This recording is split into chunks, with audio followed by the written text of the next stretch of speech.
Good for you. Welcome to PREECAAAP UFC Vegas 93. Tatsuo Taira and Alex Perez. This is going to be an interesting card. 2 fights already fell off. Let's see. Tajiro Lembekov came in 3.5 pounds heavy. So that's gone. That fight's off. And then I guess Ikram Aliskerov and Antonio Tricoli.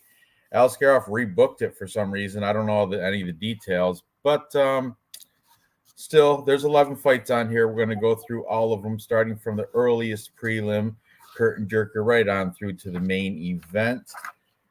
But Van is a coward. Van it wasn't even him. It says, according to Tapology, it says, oh, well, I guess he could have still, but 3.5 pounds. I don't know, whatever. You might be right. Van might be a coward. I was going to take Ulanbekov, so let's say you're right. Fuck him. Cut him. I mean, he's undefeated. You can't cut him yet. Anyway, Ikram replacing Khamzat. Oh, here's Crystal. Starts to show off with a fake truth.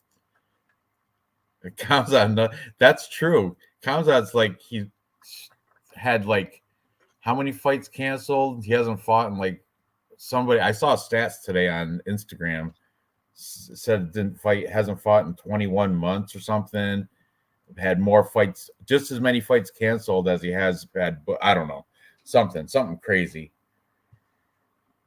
Okay, I'm not ready yet. Well, Real Fight picks 15. Hurry up, make it 10. See you in 15. Okay.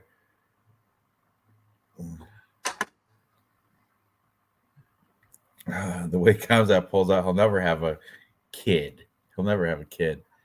Agreed. That kid's gonna come with a cleft lip and an evil rage disposition all the time. I feel sorry for the woman who's gonna get angry fucked by Kazmat. Oh, the hate raped. I'm sorry. Did I say that? Gotta worry about my monetization. I don't want to get censored. Anyway, whatever. Welcome, guys. So let's get into this. What's his Real Fight picks? Loopy, he can catch up as he comes into the show. He said 15 minutes, but whatever. Seems like we always take the longest time on the first fight anyway, and it's a shitty woman's fight. Not looking good at all. But anyway, we're gonna go through it. You ready, Dave? You got all your stuff in? Huh? Close it down, boys. Gonna delete and restart. Why? No. Probably because you got fucking too many canceled moments. Oh, all my cursing and shit. I think you can do it after the first minute or something, and we've been on for a couple, 3 minutes. I think it's more than 3 minutes. I think you gotta wait to 7. I think it's 7 minutes. You can start cursing. We're gonna do that in the living room, please. I know. 7 minutes. I think it's 6 or. I think it's a lot, dude. I think you can't curse for the first. Whatever. I'm not. You know what? I'll miss out on the whole $2 I make on this monetization of this show, and I'll not monetize this one. But what we can't do is show stuff we can't copyright, because then they'll make me cut it up and trim all the copyright crap out. So make sure you use MMA Junkie or whoever you're going to use for the face-offs. All right. Okay. Ready? And the grape talk. I did say the R word. So stupid. Okay. Okay, ready? Let's go. So the curtain jerker to this is Julia Pilastri taking on Josephine Knutsson. Knutsson is the Swedish fighter, right? Sweden. Yeah, Swedish fighter who fights out of the All-Star Training Center, which is, according to Tapology, she does. We're going to check out her Instagrams anyway. But All Star Training Center that's where Kamzat comes from. Am I correct? I do believe so. I believe so. Anyway, she's coming on taking this Julia Palastri. Let's check out Julia Palastri's resume, Dave, because this girl's is this her debut? It is her debut. She's out of Contender Series. So how's she come up? She come up through bums or what's her deal? She came up through.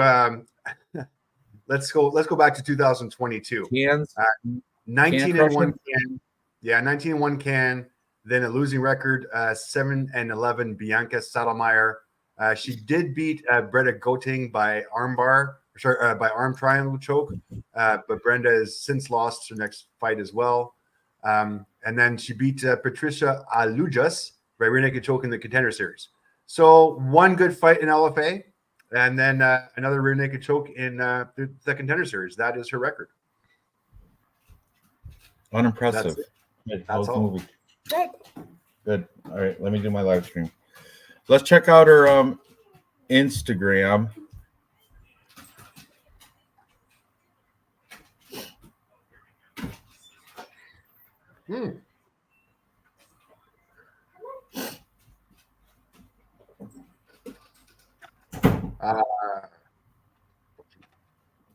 Julia, where are you, Julia? Did you click her right through the Tapology thing? Yeah, it didn't work. But here there we go. It is. So I mean, yeah, training from the Contender Series. She's attractive. That's got that going for her. Traction doesn't really. Here you go. This one's for you. Where is it? Where is it? Wait for it. I'll see. I saw the. Oh, look at that's a good training right there. Sideways doing stair climbs. That's good.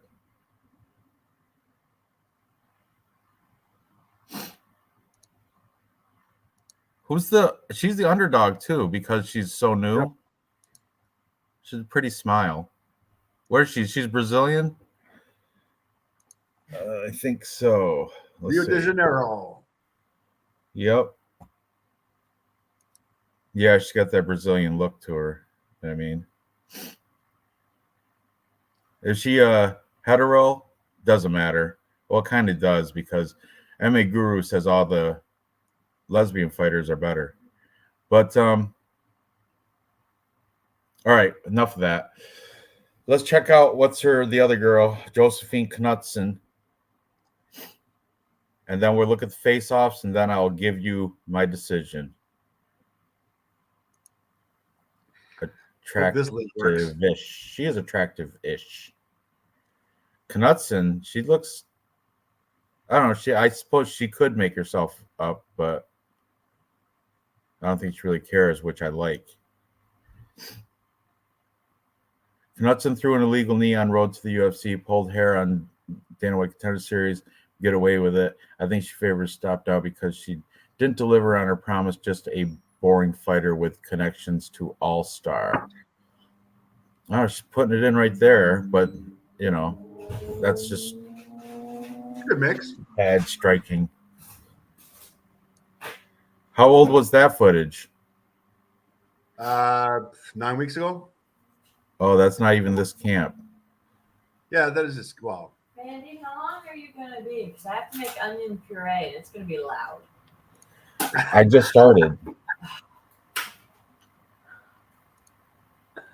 We can be loud. You can take a break. How long do you have to make onion puree for? Oh, figure it out.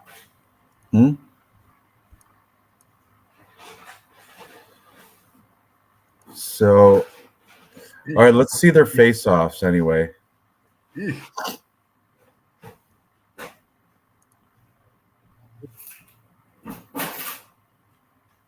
So sandals for one.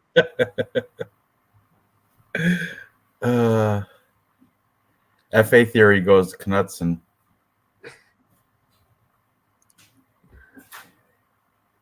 See, this is a bad angle, MMA Weekly.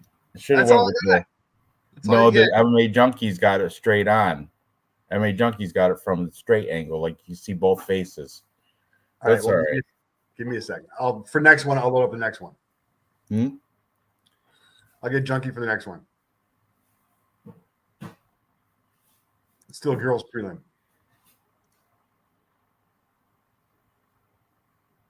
Oh, I thought Knudsen was the first girl. I guess it was. No, the No. first girl. You're right. Was Pilastri. Knudsen was the second girl. Thank you for correcting me, Crystal. Thank you.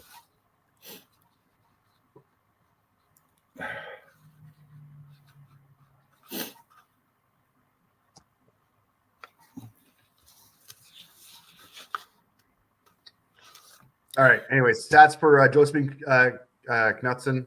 We've got 2 fights for Julia, so not great stats for Julia, but at least Josephine's got a couple of fights on her.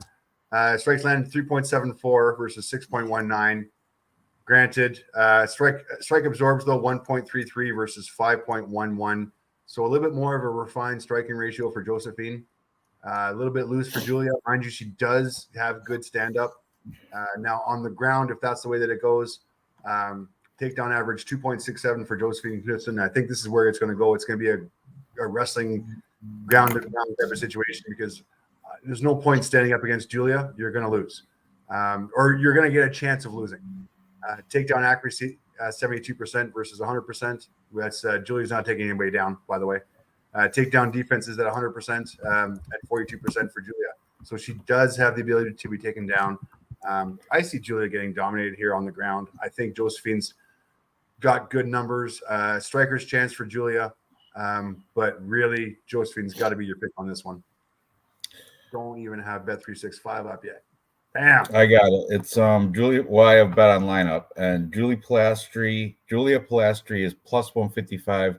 Josephine Knudsen's minus 180. I think every Brazilian fighter pretty much has to have a BJJ belt of some color. So I'm looking through her Instagram trying to find a color. She's not big on the ground game, man. She is not. She is not ground game. They're all the training videos are all kickboxing and striking. And I realize she has a couple submissions on her record, I believe. Hang on a second. Let me go to it. I think they're taught that in elementary school.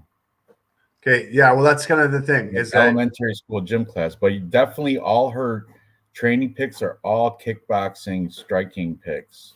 And besides her arm triangle choke against Brenda, and I mean, her last 3 fights have been finishes, which is not a testament of where her skills are. Let's be honest here. Her opponents were not that great to start off with. Josephine Knudsen is going to be different on the ground. Josephine it's going to have way more ground game than Patricia Alujas and Brenda Gottig. I hope I'm saying that right. I just don't see it happening. I'm all over Josephine Knudsen here. Minus 188, girl fight, curtain jerker. Listen, we're not putting the mortgage on this one. It's just like, let's be honest here. Pick the favorite, move on. Decision. She does pretty herself up pretty well. Look at after training, then boom, after shower. Beautiful. Okay. Anyway, you're on Knudsen. I guess I'm gonna go dog. It's a female fight, dog or pass. So you know what? You could be right. It could happen. Hey, we should talk about last week. We should talk about last week. How did you do universally, like global? Number 69 global last week, I think. Wow. I know. You definitely go ahead, flaunt it. You got time. Go ahead. Go ahead. Show everybody how you got first place in the. Okay, I got to go over here. You did very well, Dave. I'll give you props. Did you get every fight right? Did you have the perfect card? No, I lost 2 fights. The only 2 fights I lost last week were, I think the 2 split decisions. The 2 split decision fights, which I lost, which were both robberies, as far as I'm concerned. I could have had a perfect card. Hang on one second. Yeah, so the only losses I had last week were the curtain jerk, Denise Gomez and Eduardo Mora. I think Eduardo Mora could have won that. It was a decision, split decision. Didn't like it. Same thing with the first fight, which Puja Tomar against Rayan Almada. Honestly, I had Rayan on, I think, all 3 rounds. Yeah, I think that was because the Pooja Tumar is the pioneer for Indian I get it. MMA, for female women's And MMA in India. honestly, I should have saw that like it was the first female Indian woman, and I should have gone, oh yeah, obviously that one's set up for her. But I thought Rian won every single round. I thought it was a judge's robbery. So I mean, I'm okay with losing that one. And the same thing with this one. I thought Eduardo won that fight as far as I was concerned. See what happens female fights. Lost in a decision. From now on, I'm just gonna pretty much, unless I don't know, I'm going dog or pass for most. If they're close, like this one, Pilastri, Knudsen, I'm gonna take Pilastri. Yeah. All right. I did okay. I did okay last week. You did great. We did good. Hopefully, we're going to do it again this week. Okay, you ready to move on, or did you show the face-offs? That was enough. That was enough. Bad angled one. Oh, I got to get that ready. Okay. I'm actually excited for this fight. Yeah, me too. So next we have Shailan Nerdiambieke taking on Mekazale Costa. And guys, by the way, if you guys aren't part of Survival BC Dave's UFC Murderers Row on Tapology Group 926, get up in there and log on. It's free. Put your money where your picks are. Let's see where you rank. Plus, if you get first place, you get, and if you're on the show, you will get a T-shirt. I owe Dave 3 T-shirts now because I lost 2, and I'm going to give him one for you. Got it, buddy. I'll get you. I did lose both T-shirt bets last week. Broke my heart, but whatever. I should. Yeah, I don't know what I was thinking. You caught me in a bed. That's why I'm tonight. Coffee tonight. All right. Next we have the Wolverine Shailan Nerdiambieke taking on Melkhazel Costa. Melk Coffee. That's his nickname. Melk Coffee. All right, whatever. So Nerdiambieke is coming off a loss to Steve Garcia, but so is Melk. They're both coming off of losses to Steve Garcia, where they both got knocked out by Steve Garcia, interesting enough. Before that, though, they both have wins. We'll talk about Nerdiambieke first. Let's pull up his resume. The Wolverine. Oh. Double-digit losses.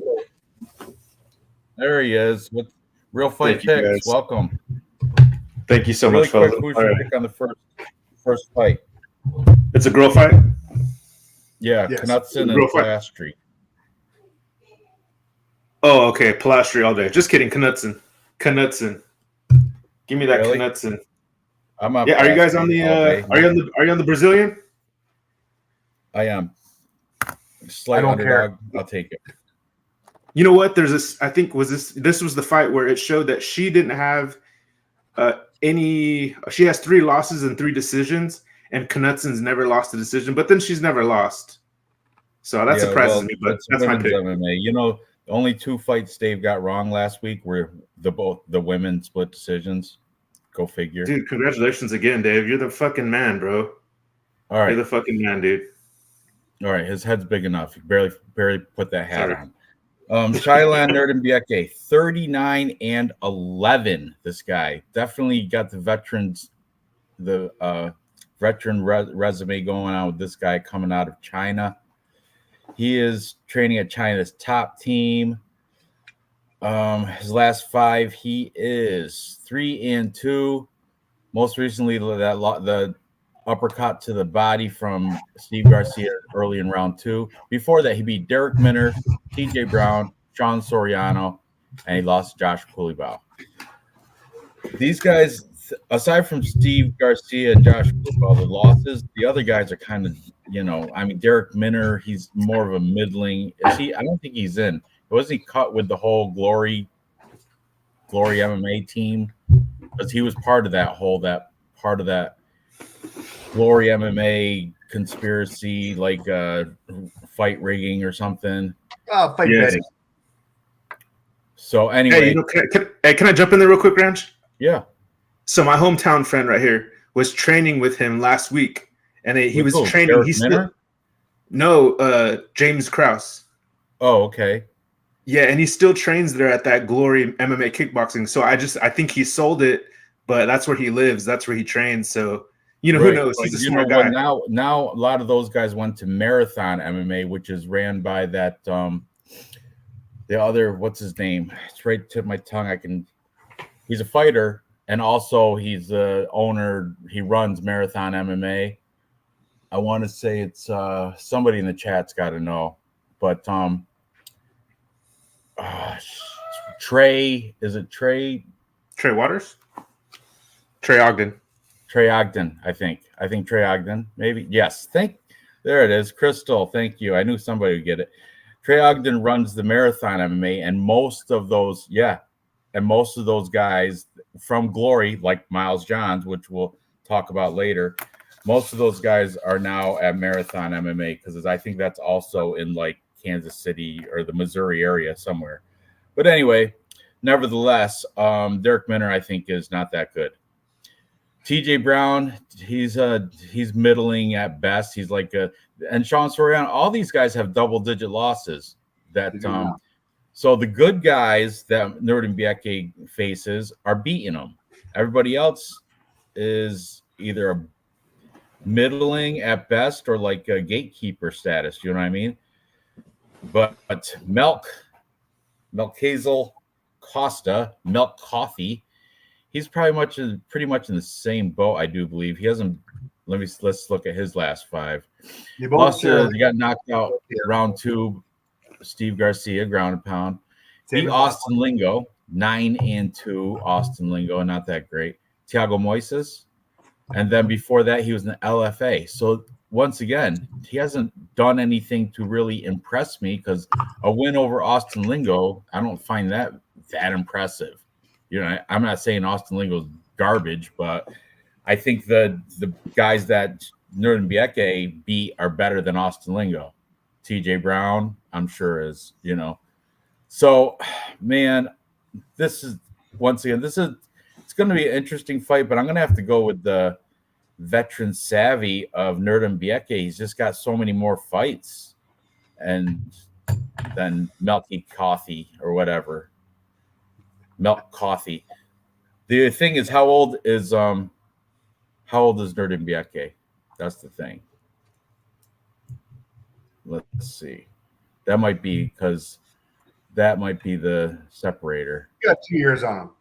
30. Oh, nothing bad. Yeah, I'm gonna go with Nuremberg. I don't even know if he's the favorite. I would hope so. Oh, slight underdog. Even better. Plus money. So on Bet Online, he is plus 165 for Nuremberg, and Milk Coffee minus 190. What are you guys thinking about this fight? So I'm gonna go opposite way here, Ranj. Look at him. Yeah, he looks like a little tank. He looks like he's fake, like AI made him. Like he's like robotic. Super impressive, actually. Not Milk. You can't make the AI. Can't even make. If AI made that, they think they messed up and want to do it again. The color pattern was off.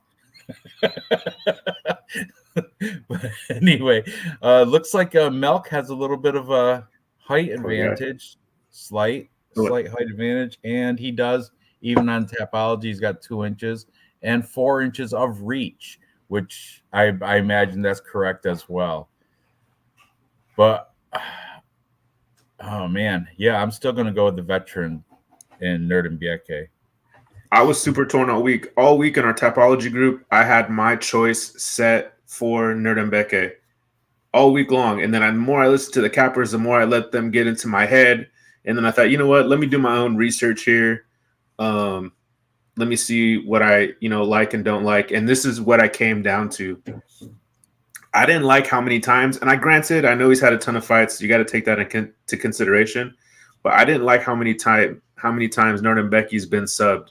I think I saw he's been subbed like 5-6 times.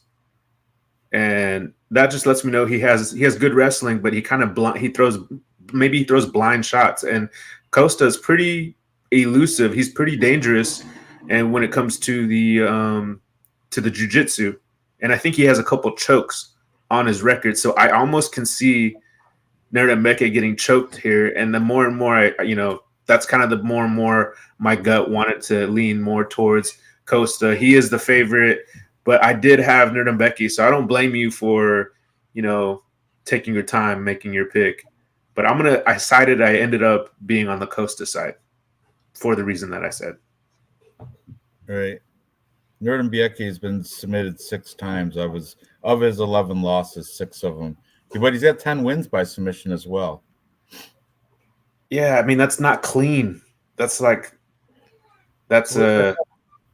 risky grappling there, and I feel Costa. He's pretty dangerous. He got some finishes. I don't like how Costa's looked. He's kind of like underwhelming with his orange and red and yellow hair, and messed up. He's trying to play off his skin condition. Yeah, I was pulling for him. I've been pulling for him with that. He could probably get some good sponsorships for like skin. He doesn't need any pity from you about his skin. He knows he's got it. It's had it his whole life. Why do you think his name is Milk? It sounds right. So like got that camouflage impetigo. And plus he's white now. Whatever. He's all white now. Villain, whatever. Dave, who are you picking? I'm picking my white boy Milk. White here, a little tan here. He's all white. He's all white right here. It's white boy Summer. Summer. Yeah, summer white, summer brown, summer pink, summer peach. Crystal's comments here are bang on.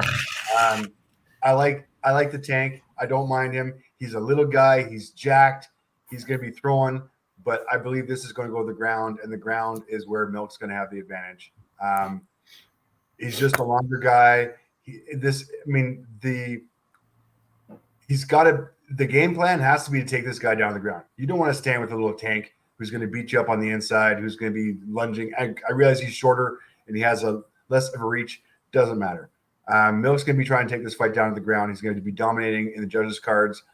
Having said that, he's that American Top Team too, Nurmagomedov. They both have good ground game, so I don't see it finishing. I do see it a decision. I do not see the most exciting fight though. I see Milk getting tagged on the feet and then taking Shaolin down and just trying to dominate him on the ground, and he will do that. It's going to be a toss-up for the judges, whether the judges think that the control and ground and pound is going to be worth the few strikes that Shaolin's going to be able to get in. But I think this one plays out pretty easily. 3-round fight. The first round is going to be feel out with Shaolin getting the first round, getting striking in. Second round, Shaolin starts to gas. Milk starts to take him down and just dominates next 2 rounds. So I see a 2-1 decision victory for Milk if you really want to pin it down. But yeah, that's where we're at. I'll pull some stats. Sorry, I don't want to talk out of my ass. Here, let me pull some stats here. Let's see. Costa strikes landed per minute 4.29 versus 2.28. Now the efficacy of those strikes, I'll pick the 2.28. They're a hell of a lot stronger strikes than those little love taps of 4.29. The strike absorbed 2.99 versus 2.94. Negative striking ratio for Shaolin. He's still going to try it on the feet. As far as the ground game goes, this number is a little bit skewed just because of the quality of opponents that Shaolin's been able to take down. Costa, I like Milk's ground game a little bit better. 2.49 versus 2.90. I get it. Takedown accuracy 27 versus 33. Takedown defense 40 and 42. A wash on as far as that goes. But if you look at the quality of opponents that Costa has been able to take down compared to Shaolin, I'm going to give Costa the advantage on the ground, and that's where I think this fight's going to go in round 2 and round 3 after Shaolin gasses. So yeah, that's my call. As far as the odds go, I'm switching my pick to guys, and I'll tell you why. I just looked through their Instagrams, and Nurmagomedov, he's got 2 posts within the past 3 weeks. Everything else is old as dirt. It's like 25 weeks ago. And the two posts, neither one of them are training. One of them's him signing posters for this event, and the other one's just the shows him and Milk. When was Shannon's last fight? Shannon's last fight was when? It was, Ages. I mean, we're looking at, all right, April 2023 was his last fight. So he hasn't fought over a year ago. A year and a couple months. You know what? If you have this record, you need to put more fights on your repertoire every year. You got to fight at least twice. I think he might be on his way out, maybe. Yeah, I don't like it. The loss against Steve Garcia in round 2, not a good look. Mind you, they both got knocked out by Steve Garcia. They have that in common. They both got by but I do see the bounce back for Milk a little bit more than I see before. Yeah, and Milk, I see him in a week ago in the gym training, which I like. So I'm switching my pick as well. I'm gonna go for Milk. And you got to go by decision here. They're both. I think the ground games. I get Milk on the ground game. I get Shaolin on the feet. I think Shaolin's gonna get the first round, maybe on the feet, then gas, and then it's ground game. Yeah, that's Crystal says the same. Yeah, I agree with Crystal. Crystal's bang on. We agree. Crystal and I agree on a lot of shit. We disagree on some stuff, but we got some stats to back us up. We both have our own little spreadsheets going on. Shout out to Crystal. Wow, Crystal and I are we're in the DMs now. It's bad. It's good. You guys are so gay. All right. Moving on. We have Jekka Saregi taking on Weston Wilson. Now, for some reason, all these cappers like to poop right on Weston Wilson. They're all fading Weston Wilson for this guy that's an unproven guy. Saregi isn't. Thank you.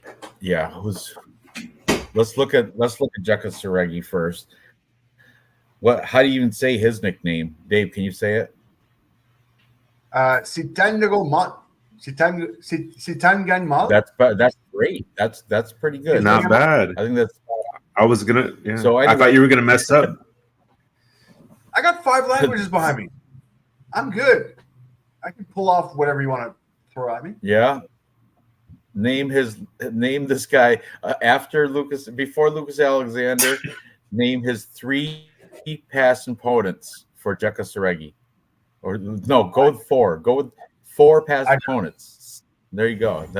Say these guys, not Anshul Jubilee. Everybody could say that. Jesse Butler. One being key. No, the other guy. Pawan Masim. How about the guy under him? Hatorapan Simbolin. Anyway, that's the thing. These guys are Juan Bean Key. Is he like 16-7? Road to the UFC. These guys are just like I want to say they're they rickshaw pullers and stuff. They're not really fighters. Over Road to UFC, you can come off the street and enter. And if you're good, you can make it. You know what I'm saying? It's not like they came through a regional scene. Oh, probably the WLF or one of those things. But I don't like the whole up and coming regional. I don't like the Road to the UFC scene. A lot of these are from One Pride MMA. Is that a takeoff from the original Pride MMA? Anyway. I don't know. So we got this guy who's only beaten Lucas Alexander in that's the only name I barely know, taking on Weston Wilson. Now everybody's fading Weston Wilson. They're like, he is not UFC caliber. He shouldn't even be in the organization. I don't know how he got up here. He got up here through training with Wonder Boy Stephen Thompson, but otherwise. And we're going to try to find out if that's true. Okay, so you pull up him. Lost to Jean Silva, UFC. Joe Anderson Brito, but that guy's kind of a beast. He's good. To get in here, he went through Tough Enough. Fabricio Franco. And before that, yeah, this guy, I don't know. What do you guys? I guess I go with the Jukka Saragi, but I can't. There's no confidence in it. I think the line is stupid off too, if I remember correctly, for some unknown reason. Yeah, Weston Wilson's plus 285, Saragi's minus 350, and plus 285. That's ridiculous. But I will take the favorite here. I'm not investing. I don't think I'm going to put any money on this card at all, except for a couple. But not this Jukka Saragi, Weston Wilson. I'm kind of. I hope Weston Wilson wins, but I don't think he's going to because I don't think he can beat anybody. I don't know. What do you guys have to say about this? I could totally piggyback off what you just said because I was watching a show and they were just like totally dismissing Weston Wilson. Some people were saying that the people should be in trouble for sanctioning the fight. And I think that's a stretch because exactly what Ranj said, that road to the UFC, is not like, they're almost like lesser than the Tough House. Like they're definitely lesser than the Dana White Contender Series. And look how little he is. I know. Look at Weston Wilson's height advantage. But the thing is, what? Look I how think Jekka, isn't he like he's got good wrestling? Bro, just because of the size difference and because the road to UFC is not producing champions or even anybody in the top 10 except for nobody yet. And then maybe Tyro, I don't know if he came from that Tessera, but to me he's the only one that has a chance. So it might be like 3 years from now before we ever see maybe anybody make it to the top 10 off of that not stupid. I don't watch it off of that series. I'll just say that. But I'm going to go ahead and still pick Jika because Weston Wilson, I mean, how do you pick a guy that's been in the octagon for 60 seconds in 2 fights? What's worse, So give me Jika. Give me Jika. Give me the little man. But I am going to take Weston Wilson in a couple DraftKings lineups now, just from looking at this, because I didn't watch any of the weigh-ins. Just seeing him Jika look like a young boy.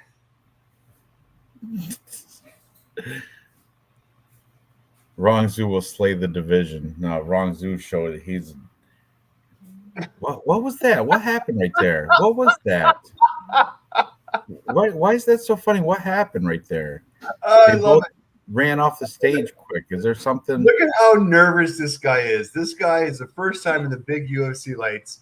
He is not. Yeah, but watch Jukka Saragi when he comes up there. He does something with his. I know he's very effeminate. Like, look, he's nervous. Okay, we're gonna turn. No, we're gonna pose. Okay, I'm gonna pose. I'm gonna be looking tough. Hang on a second. Okay, wait. Okay, we're gonna shake hands. Now we're gonna. Oh, I got to run off stage. Dude, what the hell? Let me cover my breasts. That was awkward. That was fun. Yeah, Manny Pacquiao lookalike right there. That's the best fucking one ever. He does look like Manny Pacquiao, huh? I'm sorry. It's fucking hilarious. I can't get enough of it. I mean, this is a UFC killer fighter, really, and he's doing this. Look at his face. Oh, he's shy. That's why I might have to take Weston Wilson just because. I'm sorry. That's bad. I apologize. Okay, I'm done now. Is it my turn? Yes. Yes, sir. All right. Sarigi, 2.76 versus 2.11. Obviously, pretty even on that count. Second absorbs 2.84 negative striking ratio versus 6.62. I get 6.62. It's not a good look. It's really not a good look. But we're going against losses against Silva and Brito. Like, come on, kids. He had no chance against Brito. That was, I think, short notice fight. He was just brought in as Lando Slaughter. And his fight against Silva, once again, same thing. You got to look at the history here, guys. As far as takedown goes, 2.37 versus 0.0. Weston Wilson didn't even have a chance to get fucking taken down in those, or sorry, to have any takedowns happen in those two fights. Wasn't going to happen. Takedown accuracy, skewed numbers, 100%. Takedown defense, 66%. Submission average, Weston Wilson, 4.2. Where'd that come from? Oh, you do have some ground game. You just didn't against Brito and Silva. That's why this is at a 0. All right, I get it. Guys, don't fall to the prey of these guys. Minus 350. There's no way he deserves to be minus 350 in this one. Plus 275. I'm giving him a 50-50 shot. So it's the betting man in me doesn't put this in any parlays, but all in on Weston Wilson here. Ain't no way minus 350 after watching that with that record, after watching that face off. No way minus 350 is anywhere near going to get to my money. Script off Weston Wilson all day long. Stay away from this in a parlay. Stay far. I think I might be with you because I don't know why he's such a big minus 350. I know Weston Wilson's garbage, but not that much garbage. This Indonesian guy. Fought some good guys. He's fought some decent opponents. I mean, tough enough. I get it. Choked him out. Guillotine choke. See, this is why the stats that I just showed you. Okay, he's got no ground game against Silva and Brito. I get it. But against this guy, he's going to have some ground game. And look at his record. Rear naked choke, round 1. Guillotine choke, round 1. Guillotine choke, round 1. Side choke, round 1. Arm bar, round 1. Technical, round 1. Motherfucker submits motherfuckers quick. That's why he's in the UFC. And he's going up against a guy who's got suspect ground game at best. These odds of the fuck is it? Yeah, minus 350? Fuck you, bet 365. Honestly, minus 350, you're an asshole. Weston Wilson, plus 275. Just to piss off bet 365 and take their money. Real fight picks. Put some real smart knowledge on this. What are you thinking? You're on mute or something. I can't hear you.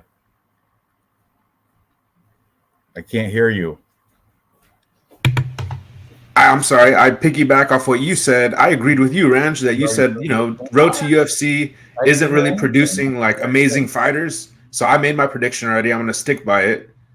I'm going to take Manny Pacquiao with his little wrist circumference. And I think he's going to win the fight, but not by knockout. I would say it'd be good maybe to put money out for a decision.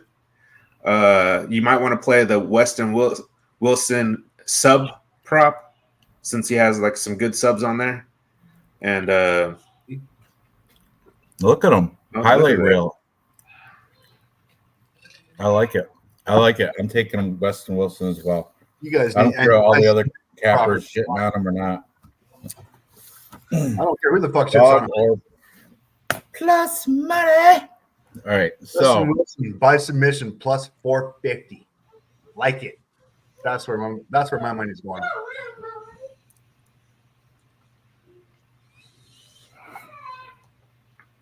Can you fade a bum with a super mega bum? All right, let's move up the card. Another female fight of girls that I just don't know. We got Carly Judice taking on Gabriela Fernandez. From what I heard from the cappers, I'm assuming the way to go would probably be this Carly Judice, but we're gonna open it up and check it out and see why they're going that way. I did take a couple, like when I was driving to work, I was listening. I took mental notes, and it seems like everybody's on the side of this girl, Judice. So she's probably, she's a slight underdog too. Maybe that's why they like her. It's coming out of Mississippi. Head Kicks MMA. We're gonna have to check out their Instagrams, but let's see. She's only got 4 fights as a pro. She's coming out of the Contender Series out of a loss against the Ernesta PREECAAAP. Remember Ernesta? She's the swimmer from Russia, Russian swimmer, isn't it? I heard that was an awesome fight. I didn't watch it, but I heard like it was. I heard she was like the what did they put it compared it to the Forrest Griffin and not Griffin Forrest. Remember the Stephen Bonner? Yeah, it's Forrest Griffin, Stephen Bonner, the Ultimate Fighter, the very first season. Yes, yeah, that was that. Like they were both awesome, fighting that fight awesome, and it went to split decision, and Ernesta happened to win. Yep. Forrest Whitaker. Thank you. But you can't take away anything from any of that just because, you know, PREECAAAP is new, Gabriela Fernandez is new, and she's fought kind of, you know, cans as well. So you can't, there's nothing to, you know. Oh, she beat, though, that was at Etzela Nunes. That's the only name I recognize that Gabriela Fernandez beat, which is kind of the reason why. Nunes? Yeah, one of the. No, yeah. She beat who? MMA Masters. That's like, good. MMA Masters is good. And I don't see Estela Nunes in the. No, she's beat fucking no. nobody. Yasmin Lucindo. Sorry about that. Oh, that was back in 2018. I see her very first fight. Oh, fuck. Her very first fight, she beat Yasmin. Throw that shit irrelevant. Rio Grande do Norte regional fucking scene. Hmm? Yeah, I'm going to right there. I'm going to watch fights tomorrow live. I'm going to Cage. What's it? Cage Wars Battle on Boardwalk in Schenectady, New York tomorrow. It starts at lucky. Prelims start at 3:00. Yeah, interesting. It'll be fun. It'll be fun. But yeah, this Gabriela, man, what do you do here? Just flip a coin? I don't have no idea. No. I don't have no idea. No, you don't flip a coin. No. It's a striker versus grappler. There you go. My turn. I'm gonna pick Fernandez just because I think she could. I saw a fight where Judice got taken down by somebody who's not as good as Fernandez, not even close, but the girl couldn't keep her down. So if Fernandez can't keep her down, then that's gonna be an issue. She's gonna gas out. But I'm gonna go with Fernandez. She beat somebody whose name I recognize. I mean, if you're talking about flipping coins, yes, in 2018 at the Grand Rio Grande do Norte regional. Yes, I think the thing I'm going to see in Schenectady tomorrow has more clout than that Rio Grande Norte. But go ahead, that's fine. Yeah, Fernandez may be the lowest volume fighter I've seen in a while. But she lost to people that I think this girl would have lost to as well, you know. So that makes it kind of difficult. Crystal's saying Carly has the pressure. Carly Judice. How is this?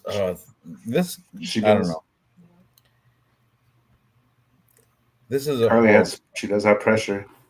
I'm gonna be taking a lot of breaks tomorrow. A lot of smoke breaks. I'm gonna be at the other thing anyway, the live fights. But this is glad I'm not missing. He's about to throw his shoulder out right now, live in front of everybody.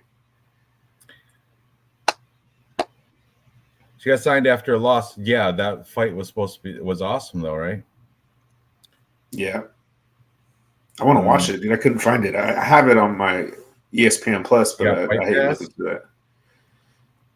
I don't have Fight Pass, but I think I could get every Dana White Contender Series fight.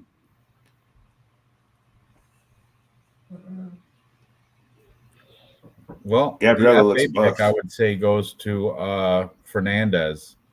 The Fat ass theory too. Fat ass theory.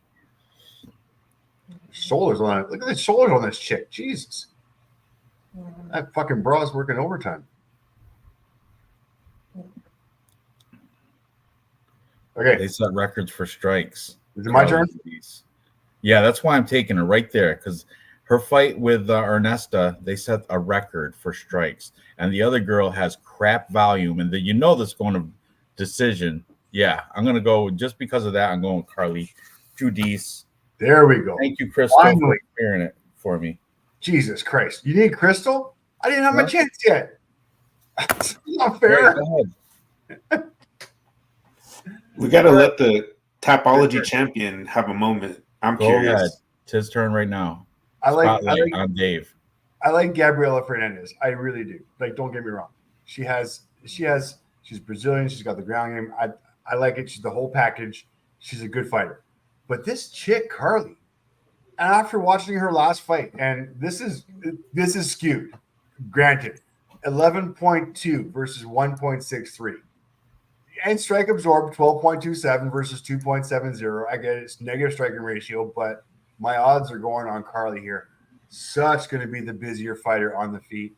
Has the chin, has the cardio. We know she can go 3 rounds. I get it. She's coming off of a loss, and we've got Gabriela coming off of 2 losses. But I don't see this out of Carly's range. She is going to be – she has the height. She has the reach. Definitely she has a striking advantage. She's going to have the volume advantage. If she can keep herself off the mat with her takedown defense, which, I mean, takedown defense 50%, takedown accuracy for Gabriela 100, nothing's telling me that Gabriela is going to be taking this girl down. I got to put my money on Carly on this one. And I think it's just – I don't – like, granted, Carly's record is ridiculous if you look at her past repertoire. She has that split decision loss, which granted was close, was a toss-up. But if not, just strikes, kicks in round 1. Like, this girl finishes fight. Yes, I get their cans. Their cans, I totally understand. This is all tune-up. This was all in bringing her career up until the UFC. And, yeah, she lost her last one. Flip a coin. She could have won it. She could have lost it. It was that close of a fight. I think UFC is going to be feeding her Gabriela because Gabriela has just no stand-up game whatsoever to this girl. None whatsoever. To be honest, even if she loses, this Carly girl, even if she loses, like Vanessa Demopoulos, she could still win if it goes to decision. 100%. Just with the volume, I get it. But, yeah, Gabriela all day long. She's training. I'm looking at her 2 days ago. She was in the gym. I'm looking at her Instagram right now. She's putting it in. The guy with the pool noodle things that they whack you with. Fuck that. Fuck that bullshit. Huh? Yeah, I like those things. It's good for her. No, they are. They're quick for reflexes for boxing, and yeah, I like them too. But I got to check out Fernandez real quick, since Dave decided not even look at Instagram for these girls. Tell me. Which one you want to see? Let's look at Let's look at her because I just checked out Carly. That's old video. That's an old video. Keep going. Face offs. Old video. Yeah, I want to see some training. Okay, when's this from? When was this? A week ago. About, okay. Right? 7 days ago. That's not training. You better have all your work done before. That's like shake weight training. Now look at Judice. She's got better. Oh, look, there's some takedown stuff from MMA This is Masters. 14 weeks ago. 14. How many? Oh, 14. Yeah, that's old. Now go to Carly Judice. But you can't go through it through Tapology. You got to type in the name. Oh, do I? Yeah, it goes through a not available page or something. If you go through Tapology, or if you type the name in, it'll come up. Yep, there it is. Oh, girls, look at her. Yeah, that's her girlfriend right there, Christy. Their date to Krispy Kreme. Damn. It's hard to fade like lesbian fighters. Right here, this is a couple days ago, right? 2 days ago. 2 days ago. See that? Putting it in. This is just fine tuning. No pads on. Just work on This the is just speed. because she's going to fight in a couple days. So This is just work on the speed. And look at how fast she is. Yeah, she's tagging me. Yeah, no way. I like it. Yeah, I'm on Judice. So Dave and I are on Judice, and Real Fight Picture sticking with Fernandez. I don't know, man. The low volume of Fernandez. Look at that big girl. She's big. The one on the right there, yeah, she's big. She's all about cardio. That's a thick girl. You know, I have Judice in like 5 DraftKings lineups, so They should I want to put switch her on like top coverage. Get out of put her in mount. Get out of that, Carly. Big girl, get in mount. Carly, you're training today. Get out of her mount. Get out of it. If she can do that, she wins. Jesus, look at that thing. All right. I'm gonna stick with Fernandez. What? So we all on Carly now? Have I convinced everybody? Yep. And she's plus 141. I gotta make an official pick. I'm gonna make an official of a little parlay, not our parlay, but I'm saying a personal parlay. Minus 161 for Fernandez. Yeah, I think that might be a plus money trap there. Plus money. I like it. So, Damn, you guys ready to move on up the card? I'm gonna stick with Fernandez. Yep. All right. Next we have Nate Maness taking on Jimmy the Brick Flick. So Nate Mayhem Maness. What? Okay, never mind. We saw it. You ready? No. All right. Nate Maness Mayhem is coming off a win over Matus Mandanka, knocked him out, ground and pound. Before that, he took back-to-back losses to both good Russian fighters, Tagir Ulanbekov, who was supposed to fight but missed weight by 3.5, and Umar Nurmagomedov. So you got to kind of let them get by with those 2 losses because those guys end in V, Russians. Before that, knocked out Tony Gravely, and he submitted Luke Sanders. Now Jimmy the Brick Flick, he's coming off a winning over Canada's own Malcolm Gordon. Canada's own. Before that, he got knocked out by Alessandro Costa and Charles Johnson. And prior to that, he beat Cody Durden with that flying triangle choke, which was phenomenal. But after that flying triangle, that was 3.5 years ago, he actually retired. He retired, tried to give being an electrician a try or something, some real life then he realized I can't make $50,000 in a night doing this stuff. So he went and came back out of retirement, back-to-back losses, Charles Johnson, then Alessandro Costa, and then finally he got the submission over Malcolm Gordon 4 months ago. So he's back on top, he's not on top, but he's back to the winning side at plus 410.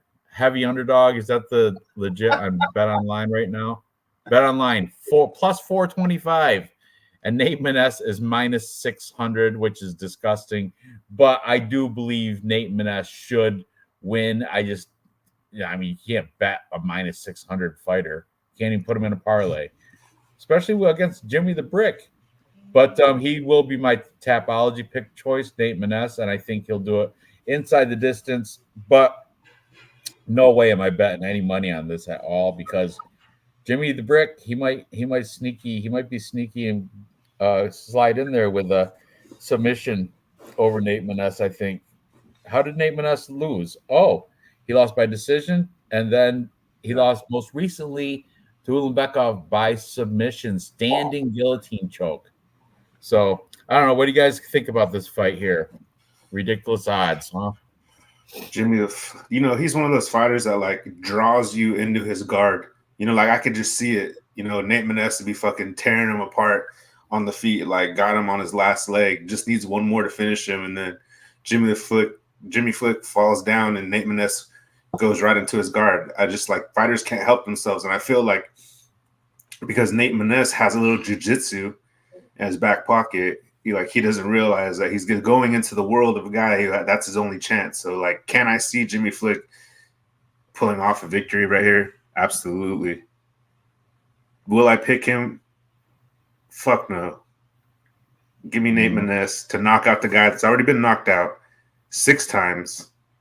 I'll take Nate Maness by finish, by KO. By sub would be crazy, but inside the distance. I don't even know what that prop is. Probably minus 300. Don't mess with the inside the distance. Just pick Nate Maness and move on. If you guys want to put money on this fight, you guys are losing your fucking minds. Nate Maness obviously has all the advantages. Even you're gonna fade his submissions. I don't care. No, he's lost his submissions against way better fighters than this fucking. Look at this. Crystal saying he's watched tape on Nate Maness, and he has problem getting up after he's taken down. I don't know. I liked Nate Maness. I thought he's a good striker, right? He does. I mean, yes, you're gonna lose to Tibir Ulanbekov by a guillotine choke. I get it. Yes, he got dominated. He also got taken down a bunch of times by Umar. I understand that as well. Cool. Rear naked choke over here. Ground hook or counter hook to ground strikes. He ended up taking that guy down. A lot of KOs. I get it. He does have a decent ground game. Not anything that is going to beat Umar's or Tagir, but Jimmy Flick, yeah, he's going to be able to handle Jimmy Flick's fucking ground game. Let's be honest here. Why are we talking about this fight for so long? Moving on. Nate Maness. Just go money line. Don't prop it out unless you want to lose some money. No, you can throw it in a parlay. Well, sure, but it has to be at least 3 legs though to make it worth it. There's better bets for my money. Dude, Nate Maness by decision though is plus 600. What? Yeah, everyone thinks this round is going to be. That's wild, bro. I would do it at just $10. You know what I mean? Flick's chin is gone, which I don't know. Yeah. So is Nate Maness's power. I know it did the flying triangle to Cody Durden. Regardless, spent too much time on this fight already. Nate Maness obviously going to be winning this one. All right, go ahead and happy retirement. Announce the next fight, Dave. I have to go, and I'm gonna go get a beer. Actually, crack one. That's good. I'm fucking 3-in already. Yeah, I'm a little tired today. So weak little bitch. What? Get your shit together. All right, I'm going to get a beer now. Go introduce this fight. Next fight. This is the curtain jerker for the main card. We've got Adam Fugit, ranked number 90th, coming Flying out dick kick against Mike Malott, who has submitted him. Before that, Yusaku Kinoshita, 6-1, knocked him out. And before that, a loss to Michael Morales, who knocked him out. I'm surprised he even got that fight. That was a definite loss in the books right there. Going in against Josh Quinlan, Bushido, number 99, only 6-2, coming off of 2 losses. Danny Barlow, who 7-0, not the greatest guy, but still decent record. Before that, Trey Waters, decent fighter, showing promise for the future. And then he beat before that Jason Witt almost 2 months ago, who is 19-8. Not a good look with a no contest beforehand in the Contender Series, and before that in LFA. This was not a good so far. Not a good presence in the UFC. Kill the tape. 35 years old, 31 years old. A little height advantage, little reach advantage for Adam. All right, let's go to the. Let's pick Adam Fugit first. Adam, 9-4. Like I said, fight against Mike Malott. Honestly, Mike Malott, decent fighter. His win against Yasuko Kinoshita, a good win on that one. Knocked him out the first round. Lost against Michael Morales, 13-0 fighter. No shame on that one. And before that was in the LFA. Has some grappling background as well. Decent record. Like, I like both of his losses. Josh Quinlan, however, 6-2, pretty boy, coming out of milestone martial arts, which I don't really care what the hell that is. Lost to Danny Barlow, decent loss, but got knocked the fuck out. Lost to Trey Waters, a dominant loss on that one. Before that, beat Jason Witt, who is 19-8, not very impressive. Before that, LFA guy Dallas Jennings beating cans. So still very much unproven. Besides his win a couple years ago against Jason Witt, not very impressed on any fight. So believe it or not, I'm going with Adam Fugi, my dog. Fuji. I like it better my way. Now, strike line per minute, 3.59 versus 4.30, 6.91 versus 5.31. Negative striking ratio on both these guys. Takedown average, you got to go with Fugit on this one. 3.43 versus 0.51. Guys got the volume. Guys got the ground game. Not a great, I mean, yeah, this is the curtain jerker. I just like the losses better on Adam than I do on Josh. I'm all in on Adam. And if I'm not mistaken, he is the dog, right? On this curtain jerker? I think the dog is Fujit. Oh, yeah, here we go. Adam Fujit. So I'm picking the dog. Well, plus 100. I'm picking even money. But, yeah, I'm on Adam just because of the volume and the ground game. Yeah, I got. Prove me wrong. I'm with you, man. I like Adam Fujit too. Josh Quinlan, he hasn't been the same since he's been off the sauce, since he's been off the steroids. And he did get caught with steroids a couple times. But I think he lost a bit when he had to go natural. Au natural. Maybe you can get back on it. I know, he's good. USADA's been not existent, right? So they've been doing some sort of testing, but you have to be on the hardcore stuff to fail. The only way Josh can win this is by knockout. Adam's going to win this by decision. He's going to win it by submission. He's going to win it like Josh only path to victory is knocking this fucking guy out. It's not going to happen. I don't know. He could probably get a rear naked choke, but I'm with you. Adam Fujit. That's what I'm going for too. But yeah, I can. 35 years old, Fujit. Though this is it. This is make or break. I think he's getting toward the end of his line here. If he doesn't win this against Josh Quinlan, he should just leave his gloves in the ring. Hey, I don't want to direct the show, but is it okay if we see their Instagrams? Yeah, Dave. What the fuck? Okay, Jesus. No, let's watch their face-offs if you want. Whatever. What do you want? Let's watch their face-offs anyway. There's Jimmy Brick Flick and Nate Manis. Nate's got this all day long. Right on. Skeletor for the loss.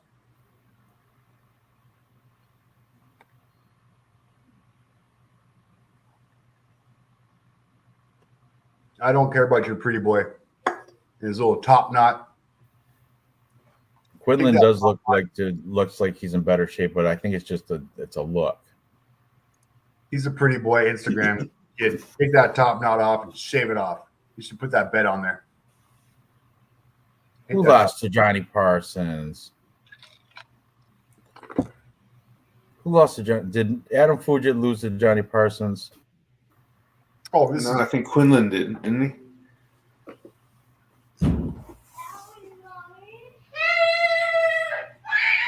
Yeah, it had to be Quinlan because I'm looking at Fujit right now. Yeah, no. Where we got this? What are you talking about? I don't know who lost to Johnny Parsons. Oh, Solomon Renfro, maybe he's talking about. I'm sorry, I was just backed up on the. All right. Guys, you gotta look at this. Now I want to know who lost. I'll have to look that up. Oh, Solomon Renfro lost to Johnny Parsons, and that's who Crystal was saying is pretty good. Got on roids because he was insecure about his body, which is a bad sign, in my opinion. Look at So- Dave trying to get a crotch shot. No, Yep, no, he's I'm Asian. just trying to figure out when his last training picture or when his last training. I seen there's that hot tranny girl with she's stacked. See her every time I open up Instagram. I see her on the Dude, he's got nothing. Personal growth, all these Is that- things. Like his last training video, this was 26 weeks ago, where he's taking a drink. 26 weeks ago. That's half a year ago, Dave. That's not even So, recent. like, what do you want? This is March. That's Bible. Yeah. That's a Sunday then. March Yes, 10th. yeah, you got the Bible. I can't take the Bible thumper, man. I'm sorry. You're Let's spending well, to be fair, let's look at Adam Fugit, his Instagram. You only got to be fair. You know what? That Bible thumper, I'm doubling down Look on. at the smile. He's so corny. I love it. The cheese, the I'm cheesiness. doubling down on Fujit here. Pat, He's one training. day ago. Oh One yeah, one day ago that was. Yeah. I I like got it. a heart monitor on and shit. 2 days ago, making weight. I like it. Yeah. 3 days ago, Yeah, in the gym. Give me Fugit. ACDC. I love ACDC. 1 week ago, taking the flight. This getting ready for truck. fighting week. Before that, training shots. That's Oh, NASCAR half press, right? oh, 1 week ago, Okay. sparring with fucking Kevin Gaston. Oh, that was Kevin Kevin Gastelum? Gastelum. I thought it was hack press. That Is it? It's Hasprat? no, it's They look you're alike, man. That's Kevin Gastelum. Okay. They look alike though. Yeah, they do. That's right, hack pressed and Kelvin Okay, Gastelum. I'm sorry. I mean, you can. I mean, if you argue with me on this one, you're fucking Yeah. crazy. No, I'm you with get. I'm on Fugit. He has 3 takedowns a fight, and Quinlan. It says that he has 60% takedown defense. It's not great. He's probably gonna get taken down. Yeah. I'll go with Fugit Fugit. moved to fight ready too. He 100% did out of takedown. Oregon.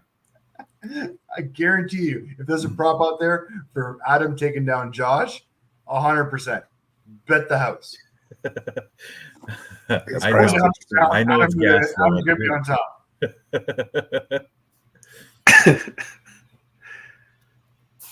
Lots of new names in the chat tonight. What's up, Brian? How you doing, homie? What's up, Okay. buddy? Lots of new names in the chat tonight. I like it. I like it. I've heard them. I'm not going to mention names, but there's other UFC cappers that are decreasing the content they make because they're worried about they're not getting the views. Lucky for you guys, I could care less about the views. We don't care about what you do. I don't care if I do the show with just Dave and Real Fight Picks. It wouldn't be the first time. Feel the same way. We've had But some it's of our nice. best I mean, shows just it's- us three. I like seeing the. I Anyway, feel like we're a little I community. hate both these bums, to be honest. I can't stand them either. Neither one of them really. Whatever. But if I'm going to pick a bum, I do like Fight Ready, and I like that Fugit is Fight Ready, where Quinlan is God Ready. You know what I mean? So, yeah, let's go with the slightly plus money, plus 106 on Bet Online for Adam Fugit. And Josh Quinlan comes back a minus 126 on Bet Online. All right, let's move up the main card. That was the curtain jerker for the main card. Let's move up the main card to the next fight between Asu Almabayev taking on Jose Johnson. This is one of those super wide lines again. Let's see. Asu Almabayev minus 500, and Jose Johnson comes back at plus 375. And it's not just, it's not right. It's not right because Jose Johnson is not that bad, and Asu Almabayev I don't think is really that great either. We're gonna get into it though, so let's pull it up. They pull up a asshole Almabayev. I mean Asu Almabayev. Whatever. Okay. There's some green for you. A whole bunch of green. CJ Vergara, that's great. Ode Osborne. All right, maybe he is worth his weight. I'm just there's a couple V's in there. I didn't really look at this that much, but we're about to right now. Let's see. He's only got two. He only has 2 fights in the UFC, so just don't go past. Guy, he's going to be again. He's going to be the smaller guy. You know, Jose Johnson's like 6 foot at flyweight. He's like the only flyweight that's over 5'9". It happens to be 6 foot tall or something. So he will definitely be the bigger guy. But let's see. So Asu Amabayev, Ode Osborne, 12-5. That was his UFC debut. Good for him there. And he got a unanimous decision over CJ Vergara, who CJ Vergara is kind of like the gatekeeper status. Like right now, he's like he's a good test for up and coming prospects. Prior to that, he was in Brave, which is a decent regional scene. And even way back, oh, look at his keeps going down. Okay. He started his pro career in 2013. Very good. He's got a loss to Tajir Ulanbekov back in 2017. Didn't know that. That's interesting. It's not bad. It's a good loss. It is a good loss. He's only got 2, and they were back in 2017. Both his losses. So since then, he's been on a green streak in M1 and Brave for the most part. A couple other weird Niza and crap, some weird ones in there, but yeah, he's pretty dominant. But now he's taken on Jose Johnson, man, I fell in love with his Instagram. I saw his Instagram and I was like, man, and this dude, I'm pulling for this guy. Lobo Solitario. That means a lone wolf, right? Yeah. I guess. I mean, I know that's directed at me. I already know. Lobo means wolf. Solitario means solitary or language. lone. If you guys are new here, I don't speak Spanish. I know I look like I should, but I don't. I think I speak more Spanish than you do.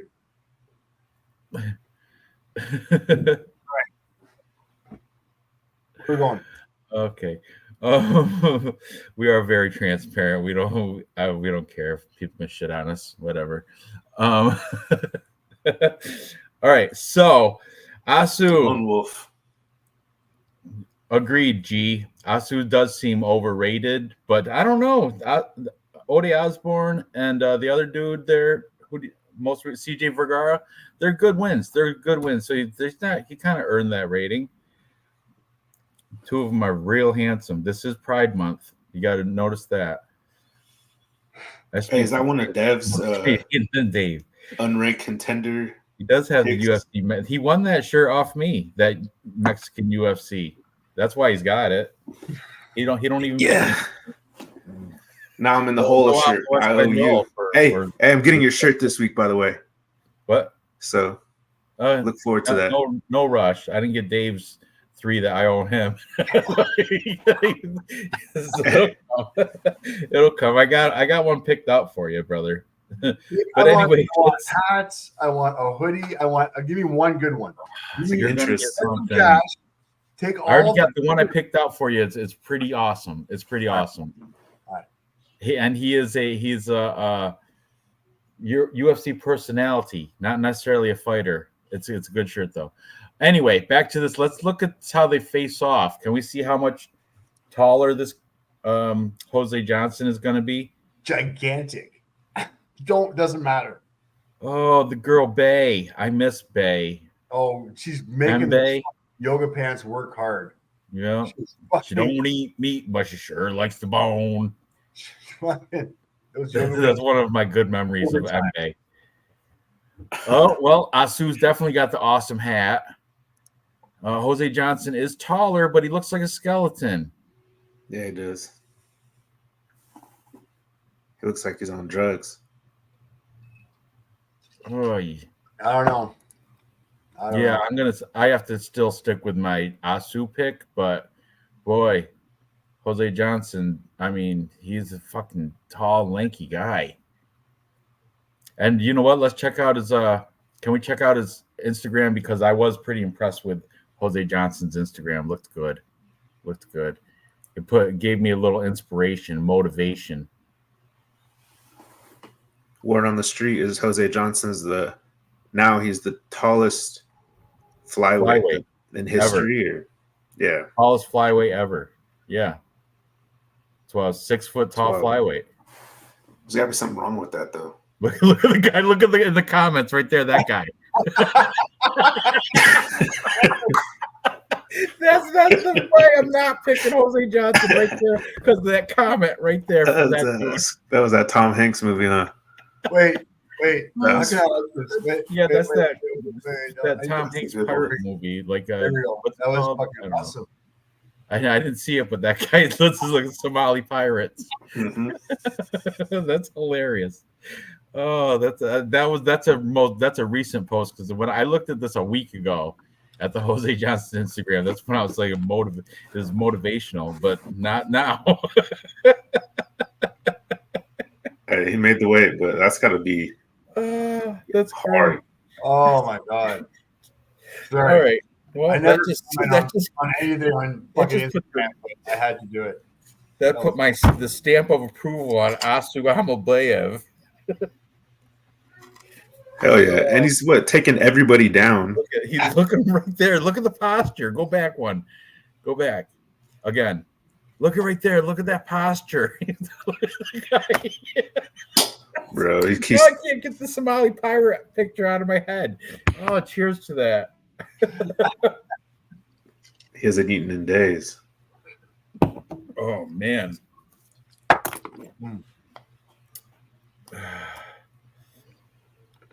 But like, see the one running? That's where I saw. Like that one. I saw this whole little training skit here. I saw this last week and it kind of like, all right, how come maybe this guy? Look at Jimmy the Drunk. Jose's a lock. See, look, he's doing some. He's got his wrestling shoes on. Asics, I think they're looking good. Doing striking, running, grappling, scrambling. I like it. But remember his last fight? He came out strong. Destroy him anywhere this goes. But it looked like he gave up. That's all I remember about him. I don't remember who he fought. I just remember he came out strong. Oh, look at the I was going gloves. I was going for him this month. What's that? The pink Pride right there. Those Pride gloves. There you go. Anyway, yeah. So are you guys all on Asu? Oh yeah. Yeah. Absolutely. Yep. I'm not crazy about it. I'll be honest with you. I'm not crazy. Damone Blackshear, Real Fight Picks. I don't know what you're asking, but that was the dude. Yeah, he came out looking good, and thank you, Crystal. That's right. He came out looking good that fight. And then he gave up all of a sudden. Like he has maybe he gets tired. Probably. He doesn't have any body fat on him. He's got no reserves. He's after round one, he's zero reserve energy. He's bare minimum. No calories. All right, like let's go over water. Let's go over why a handful of bird seed and water. Let's go over why we're picking Asu for some actual stats behind it here. Strikes landed per minute 2.02 versus 2.80. Slightly the busier fighter. Strike absorbed 1.42 versus 1.73. Better ratio for Asu on this one on the ground. And this is where we're going to make our money here, kids. Takedown average 7.12 versus 0.62. Takedown accuracy 57%. The takedown defense on Jose Johnson 36%. It's hard to. You're 6 foot, man. The guy is at your fucking waist right there. He's got that takedown. Like you throw one kick, you're going down. I'm going Asu. Ground and pound, maybe, but definitely decision. But yeah, healthy on Asu. I don't care about the height difference. It's all about the wrestling here, kids. All right, let's move on to the next fight because the next fight is the most challenging fight for me to choose. So for personally, well, I don't know. There's a couple other tight ones, but this one's a very tough. I've been back and forth with this because we got Garrett Armfield taking on Brady Highstand. Brady Highstand, I know he's at Sick Jitsu and he's with Michael Chiesa. He's been training with Michael Chiesa, but he's kind of like that. He's got like that frat boy type of, I don't know. It's kind of like media, playing to media and stuff. He's got like that little I'm cool type thing. Garrett Armfield's putting it in. College tells you he's a frat boy. I don't know why. No, right. Look at the tattoo. I didn't notice that. Cake stands. It doesn't say it here, but Garrett Armfield is does it say it? He's at Marathon because he's been training on Instagram with Miles Johns, who we'll be talking about earlier. Next. Brady, but if you look at his Instagram, he's definitely in pictures with Michael Chiesa all sweating. So Sick Jitsu is legit. That's where he's at, out of Washington, Spokane, Washington. Garrett Armfield is out of Marathon, and it does say Marathon on Tapology. It's out of Marathon, and it shows him on Instagram sweaty with Miles Johns. And the thing is, Garrett Armfield has a lot more training crap on Instagram. Brady Highstand's got outdated pictures, still frames. Garrett Armfield's got motion. Yeah, they both train with Trey Ogden because he runs that crap. He runs that Marathon MMA. Let's see. He's still talking about that. That's the Jose Johnson fight. Doesn't he have to get on his knees for a takedown? Anyway, to this one. Katona took Armfield down at will, but chose to stand most of the fight and lost. I know. Didn't Garrett Armfield lose twice he lost to David Onama, and that was a rematch because he fought him in the amateurs and the thing is, I'm not big on David Onama. That's why I don't like, but since that loss to David Onama, he beat Brad Katona and he beat Toshiomi Kazama, who I like Japanese fighters, even though that one sucks, kind of. What the fuck? His neighbor came over, I bet. Whatever. He'll be back. Brady screams robbery of the week to me. Yeah, he is this. Look, according to, let's see, Bet Online, Brady is plus 169. Wow, big plus money on Brady Highstand. That's why I keep going that way. But realistically, Garrett Armfield at minus 194, he should be the winner there. Highstand is a good pick in my opinion as well. But I don't know. Did you watch any tape on this Real Fight Picks? Oh, did I watch any tape? No, I've seen them both fight. Yeah, I've seen them both fight too. Brady Highstand by robbery. They're ranked number 57 and 58 on Tapology. They both have like similar UFC stats. And I'm actually kind of torn. I trying to let what you said about the Instagram being more updated with Armfield be the thing that kind of pushes me. I'll share a screen. Let's look at Brady first. I mean, I like Brady Highstand. I like he's like a good guy. I like his whole situation. He was from the Tough House, and he surprised me how good he did against Dana Batterell or whatever. Because that guy was he was like a hot prospect at one point, and he made light work of him, knocked him out in the third round, right? That was pretty surprising. Brady Bam Bam. I'm gonna share a screen now till Dave comes back. If he comes back, who knows? Maybe a neighbor did come by. She always trumps us. If she comes by, fuck the show. Oh, look, right here he says it. Rebooting, back soon. Too much porn windows pop up. Yeah, I believe it too. Anyway, till he gets back, I'll share some Instagram with you guys. So we got Brady Bam Bam Highstand's Instagram here. Handsome fella. We'll give him that. Yeah, it's lunch, but also fight week. When it's lunch, but also fight week. Oh, look at everybody else in his training camp is devouring food.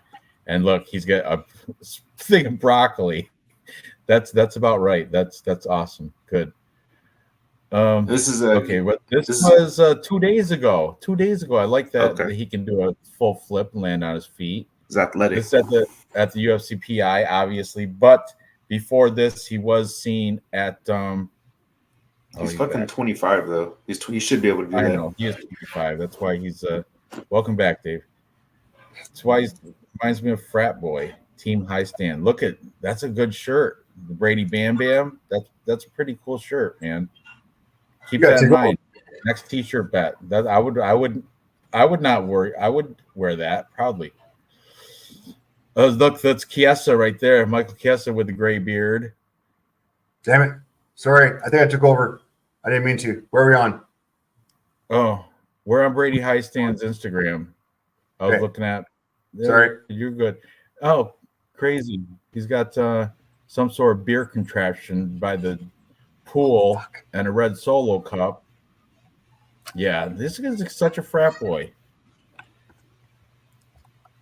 But go ahead, Dave. Take over. Take over. No, you have to type in Brady. You have to type in his name. There we go. There we go. There it is. There it is. All right, I'm back. Sorry, I don't want that on my fucking laptop there. Did your neighbor come by or what? No, my fucking laptop just crashed.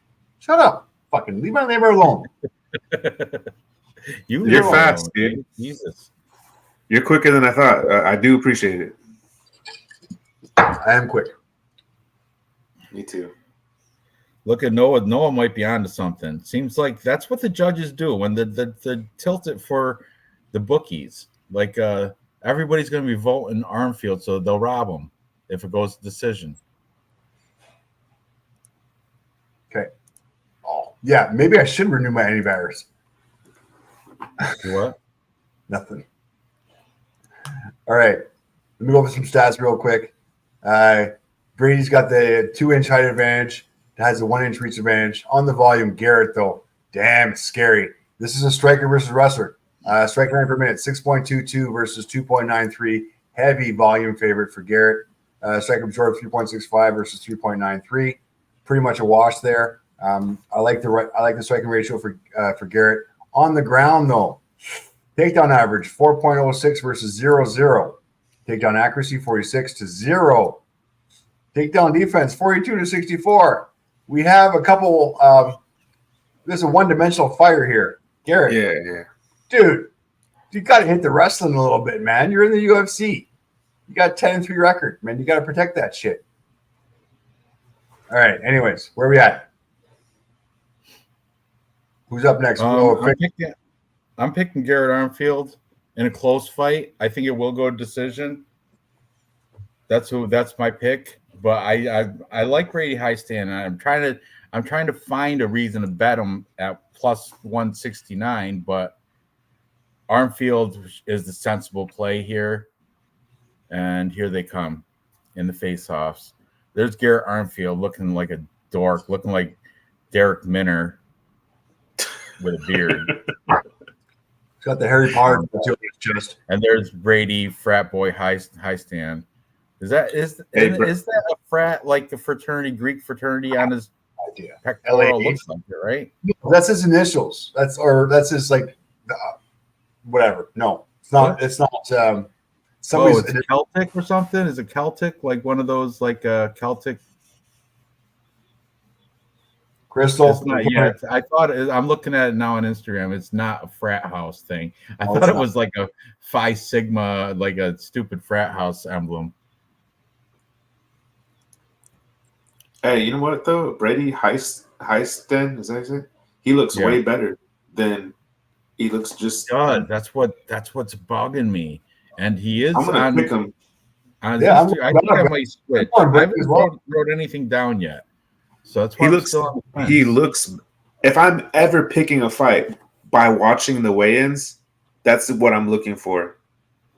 So I'm gonna pick him because it's such a fucking 50-50 fight, anyways. Heisten has a grappling edge. Do you think? And then I appreciate Crystal mentioning that Dana was beating Heisten and that he came back. But that's still impressive to me, and I'll take him for that. Over his takedowns. Let's go over. Okay, so he took down Badaril Dana 3 times. He took down Fernie Garcia 3 times. He took down Ricky Turcos 6 times. Still lost, but took him down 6 times. Mm-hmm. That's pretty impressive. Let's see what Garrett's takedown average is like. Okay, he got taken down by Brad Katona 4 times. No takedowns here. David Onama took him down. Granted, you know what? In this one, he got taken down 4 times. Still won the fight by decision. I get it. But I'm leaning towards Brady here. I like Brady on the stats. I like him on the face-offs. I like him on the he's what, plus 162? I like him on the as well. Yeah, because we don't know how good he is yet, right? We don't know his ceiling. He could beat Brad Katona too, Brady Highstand, right? There's a chance that that's true. Yeah. Okay. I definitely think he can beat Garrett Armfield. 100%. So I'm going Brady, and I'd probably go by decision. I'm with you guys. I'm taking Brady now too. Oh, because of the wrestling. I think it's because of the wrestling. Yeah. Oh, the wrestling battle will out wrestle Garrett Armfield. Garrett Armfield, though, he's got a tattoo himself of the, I think it's the Gracie Jiu-Jitsu triangle. Mushroom. What's up, homie? Yeah, DeGens is Oh, yeah. What's going on, Mushroom? Long time no see, my friend. So are we all on plus money Brady Highstand? Yep. Wow. Yeah. Okay, good. Maybe he'll make our 3-leg. Got to be a parlay killer. Oh, by the way, chat, last week the 3-leg parlay cashed. Yep. And it was a plus 900, dude.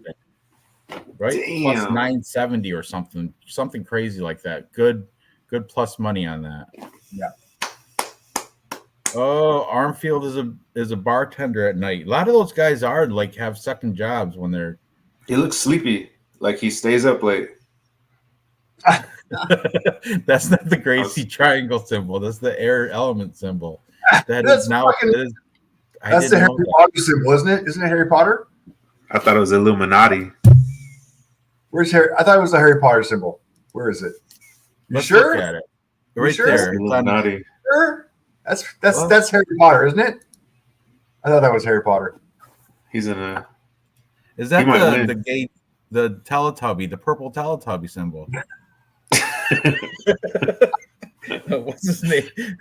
What are names? Like Oompa or I don't know, Ak or something. I think that's a good show.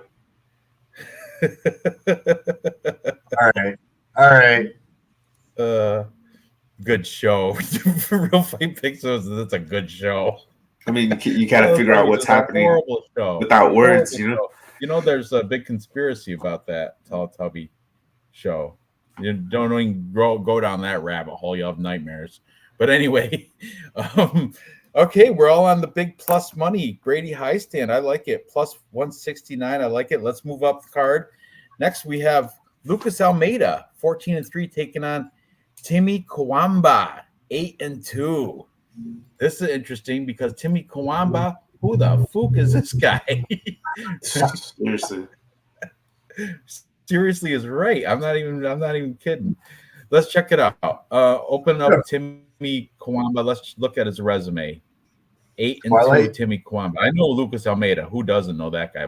But Timmy Twilight Kawamba. He's an American fighter, born in the U.S. too. Even though he looks like a foreigner with it, and he got the name Kawamba, which sounds foreigner.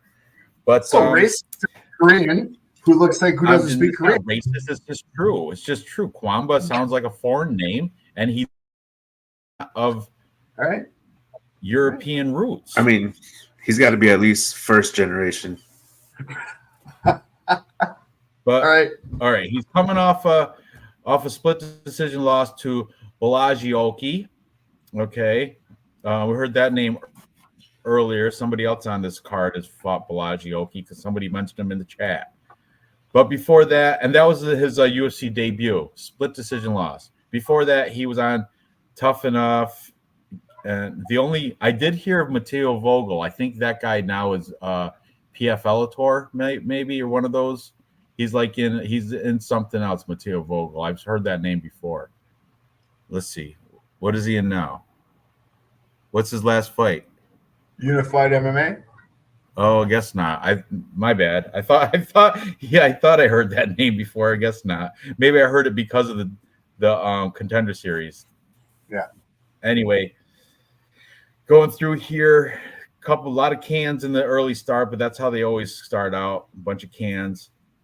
Mm-hmm. And then, yeah, Matteo Vogel, like his first real test, got that unanimous decision. And yeah, this guy, who is this guy? Tim, I still don't know. Still looking at his results, I still don't know.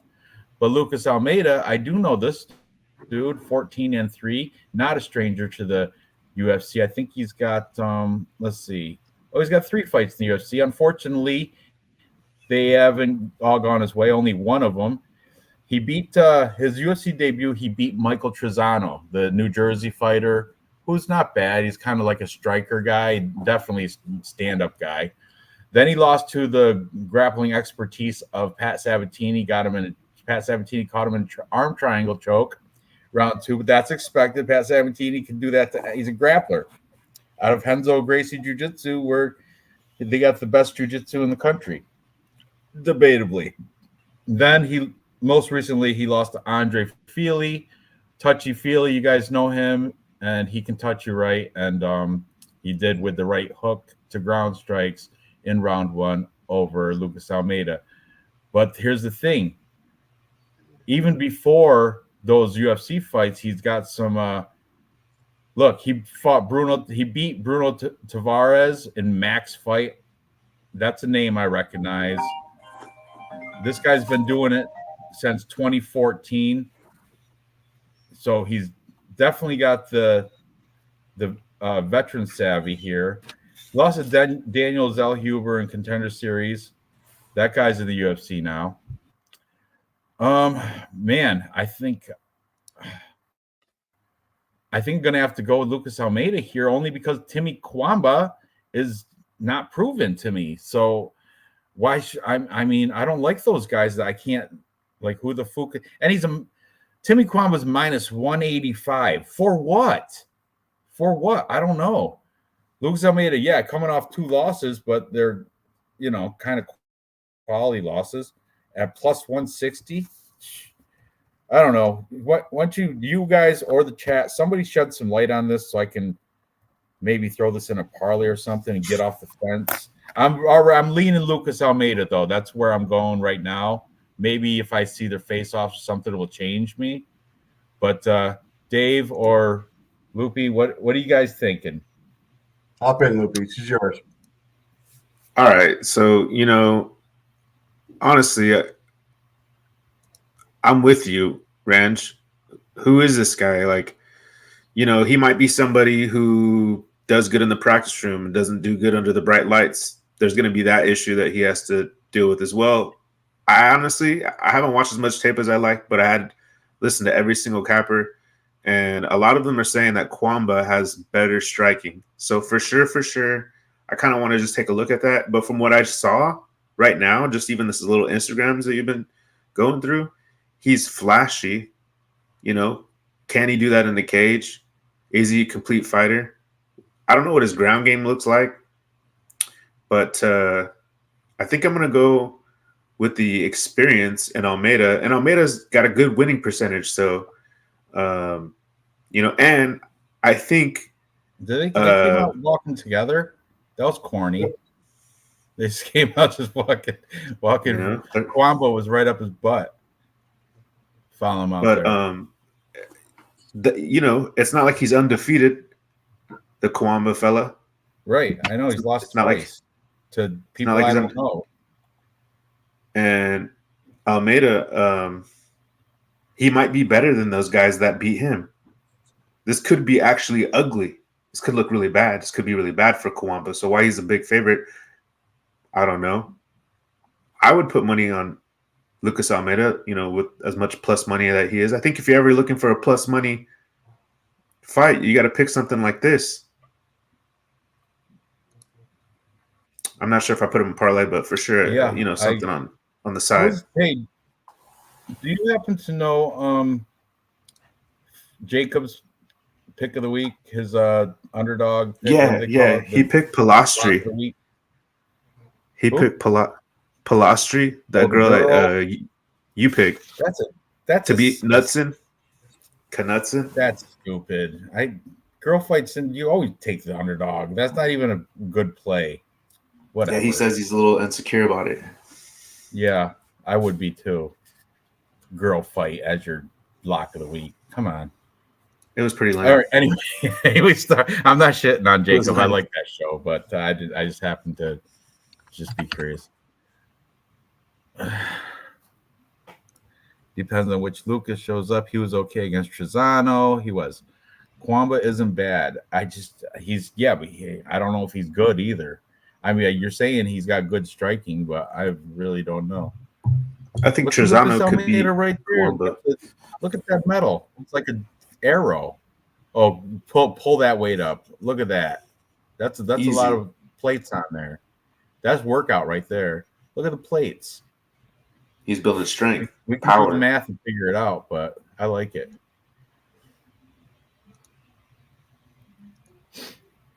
And he likes God. That's good, I suppose. Thanks, God and violence. God and violence. Yep. Two things get you into heaven. Kwamba does gas if he wrestles, so after earlier fights, he stopped wrestling. Good composure and hands, though. Jacob BS picks messed me up for us. I'll shut him. He's corny. Trains with that Dewey guy, which isn't exactly great. Where's Lucas Almeida's at Team Kyoshi. I think that's where it's at. Not a lot of great training pictures. Let's put it that way. Let's look at the other Timmy Kwamba. You already saw it. I was looking at something else when you had his up. Look at Timmy Kwamba now. Where's he training out of? This was 2 days ago. Working the pads at the UFC PI Performance. Kwamba on Tapology, they have him affiliated with nothing, no affiliation. So he's got to look at Helson Gracie. You see it up there on the wall. Look at, and that guy's from the Lion's Den or something. That guy with the dreads there, the black guy. I've seen him before. He's like out of some. I bet you if you look through the comments, there's something about Lion's Den or Lions striking or boxing or something. Anyway, hey, on this guy's record, this Kwamba guy, does he have any finishes with submissions or no? Is he just pure? Is he a pure striker? Because I don't like that one-dimensional. 0 submission wins, 4 decision wins, and 4 knockout wins. 0. He's got 1 loss by submission. That's nothing else. 0 submission wins. 0 submission wins. He's got 4 KO wins and 4 decision wins. I don't like that either. Because they need a guy. I think Chris he is, because I think Lucas Almeida was supposed to fight somebody else, wasn't he? Or not according to this Tapology, he wasn't. But still, I think I might have to go with the dog again, which I don't like taking all dogs. Yeah, I don't like taking all favorites either. Yeah, I might have to side with Lucas Almeida. Just Timmy Kwamba. Just I can't trust in somebody I don't know. Mm-hmm. I'd rather go with a guy I do know, even though he's not the greatest.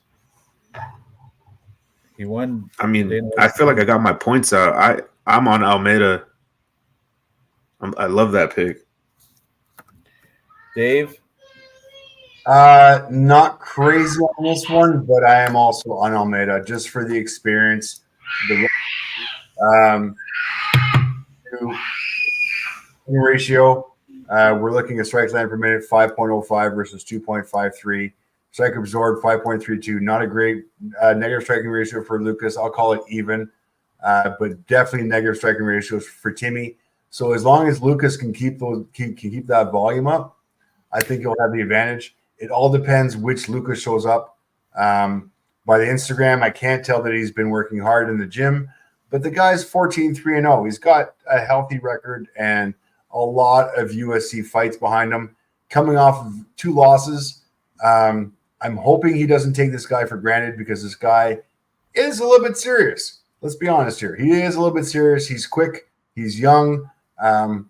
He's fresh, but in the UFC doesn't finish guys. I'm going Lucas by decision. I don't think any of these guys finish him. If Timmy does manage to finish Lucas, I'll be impressed.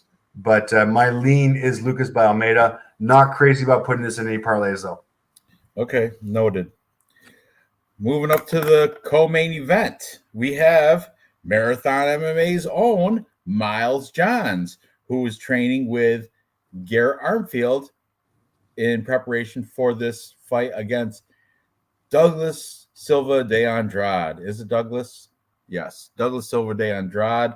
29-5. This guy's road ready. He's been around for quite a while. Let's start with the veteran in De Andrade. I mean, they're both could be considered veteran fighters, but De Andrade, look at 29-5.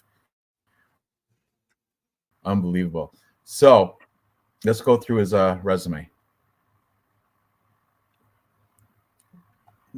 All right. So most recently he's coming off the win against Cody Stamann, who Stamann quit or shitter. I mean, did he win last week? No. Dave? He didn't, right? Put money on. That was one of the ones I got right. What's that? He didn't win last week, did he? Yeah. You got a fucking t-shirt off of me because of that. You got a t-shirt off of me, Ranj. Yeah, that's I thought you were... that's right. That's the one I won a t-shirt off. Yeah. Anyways, before that, he lost to Said Nurmagomedov. We'll just stop it. He lost to De Andrade, lost to Said Nurmagomedov before that. Give him a bye on that. He beat Sergey Morozov, beat Gaetano Pirello, had his lost to Lerone Murphy. Can't blame for that. Beat Renan Barrio, good. Lost to Piotr Jan. That was when Piotr Jan was hot top contender 2018, and we're not good. We don't go earlier than that. Actually, he's been pretty active. He got another fight in 2018 where he beat Marlon Vera. So, man, I think you go on and on. You could talk about this guy for that. Like I said, 29-5. You can keep Jesus. You go for it. He's got fights so old that they're going against people without even records. NA, Dennis Pitbull. His record, NA. Don't even know. That's how, like 2007, they didn't keep records back then. They're just like, oh, that guy won. So anyway, there's like little mosquitoes or something going on in here, which it came out of somewhere. I don't know. It just showed up. Anyway, Douglas Silva de Andrade has only lost to like the top tier opponents. Look at his last losses: Piotr Jan, Rob Font, Zabar Tukagov, Lerone Murphy, Said Nurmagomedov. All those guys would beat Miles Johns. You know what I'm saying? So now let's look at Miles Chapo Johns, 14-2. He's coming off a performance where he beat Cody Gibson by unanimous decision. I'm trying to remember if I did see the fight. I think he was a super heavy favorite too. I think Cody Gibson, that might have been his like debut, or not debut, but it's something. There was something weird about that fight. Let's see. Cody Gibson, really quick. Oh, it was his second fight his second fight on a 2-fight contract, I think, for Cody Gibson. So Miles Johns was expected to win that. Anyway, and yeah, he was the favorite, -140. Before that, he had the no contest with Dan Argueta. What was that? Was that a drug thing? What was that? Or what happened with that one? Dan Argueta, no contest. Won't have in Tapology. I gotta hit What? Junkie. What happened with that? Is there overturned? Chat. Hold on, I'll find out. It says right here, originally a win for Johns. The result of the fight was later changed to no contest. Tested positive for elevated levels of turinabol. However, there's a big but here, asterisk. A few weeks later, NSAC changed their threshold on turinabol, but the decision did not impact the time of Miles Johns fights. So Miles Johns won, but it was turned to a no contest because he tested positive for something, elevated levels of turinabol. But now, if you did it now, same levels, it wouldn't be elevated. They're acceptable. So that was kind of a fluke no contest. So let's call that a win for Johns just for the sake of this. Okay, and then he beat Vince. Before that, beat Vince Morales unanimous decision. Lost to John Castaneda by arm triangle choke in round 3. Ugh. Before that, he beat old Anderson Dos Santos. Old one, by the way. I can't express that enough. I mean, Miles Johns is not bad, but who's the favorite here? Let's see. BetOnline is loading. And BetOnline has it. Johns is minus 150. And Douglas Silva de Andrade is plus 130. I think I'm going to go with Silva de Andrade. I mean, I can see that. But I'm not confident with it. I'm going to keep doing some. I'm going to look into these fighters. Why don't you guys tell me what you're thinking as I look a little deeper into this stuff? I check out their Instagrams, whatnot, and I'm going to chat. I'm not going to overcomplicate it because I've seen Miles Johns become one-dimensional. So basically, if you have a fighter he's fighting and Miles Johns can't implement his wrestling, he's not necessarily the better striker. Like, if it has to stay on the feet, it's a fight that Miles Johns could lose anytime because I've seen him become where he's just trying to set up the right hand the whole time or the left hand, whichever. I'm not sure in a stance, but I'm going to I'm not going to overcomplicate this. I mean, Douglas de Andrade looks amazing. Look at that guy.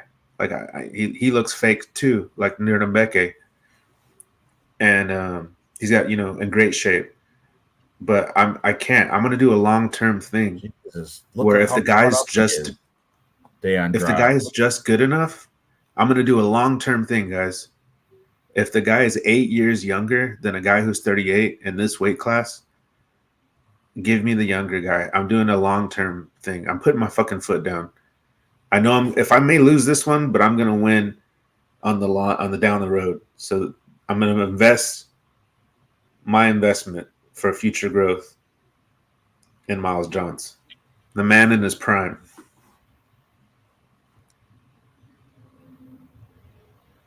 For once, I'm going to agree with you. In my opinion, Thank you. Let's go over some stats real quick here. And this is the one that is going to be a big one for me here, kids. Date of birth, 1985, 1994. Damn, that's a lot of years at this weight class. Must be nice. It's a lot of years at this weight class. I mean, 9 years at this weight class means a lot. I know. Strikes landed per minute, 3.6, 3.28. Mild advantage to volume here, but strike absorbed 3.99, negative striking ratio versus 2.55. I get it. Miles is not going to knock anybody on the feet, but I think he's got the volume. I think he's got the defense. I think he's got the advantage there. Now, if he does manage to take him down to the ground, 1.15 versus 0.61, I'm going to back my shit talk with some fucking stats here. I got Miles Johns possibly better on the feet. Definitely not going to knock him out, but definitely better on the ground. And if you're going to give me a guy who's got the advantage on the feet and a guy who's got 100% advantage on the ground, who is 9 years younger, I don't care if he's got a 2-inch disadvantage in the feet. That doesn't fucking mean shit to me. I'm going to go with Miles Johns. I like the experience on him. We've got lots of fights to get the fight ratio off of, or to get the stats off of. I think overall, Miles Johns is a better fighter. The quality of opponents might lean to Douglas Silva to Andrade, but I'm still leaning Miles Johns here. The guy is 9 years younger. You're telling me the guy's going to have some cardio back in the third round? No. Maybe the first round goes to Douglas. The rest goes to Miles. I don't know if it's going to make it to You're third smart, round. man. He's got, Douglas Silva de Andrade has 20 wins by knockout, Dave. 20. I get it. That's more than Miles Johns has total fights. 20 He's wins by fighter. knockout. Or Miles Johns is 14-2. He don't even got 20 fights. This guy, Douglas Silva de Andrade, has 20 by knockout. Remember that fight against Sergey Morozov, who was beating his ass in the first round? Who beat his ass? Yeah, Do you really go over his knockouts because it will happen? Or got him in rear naked choke.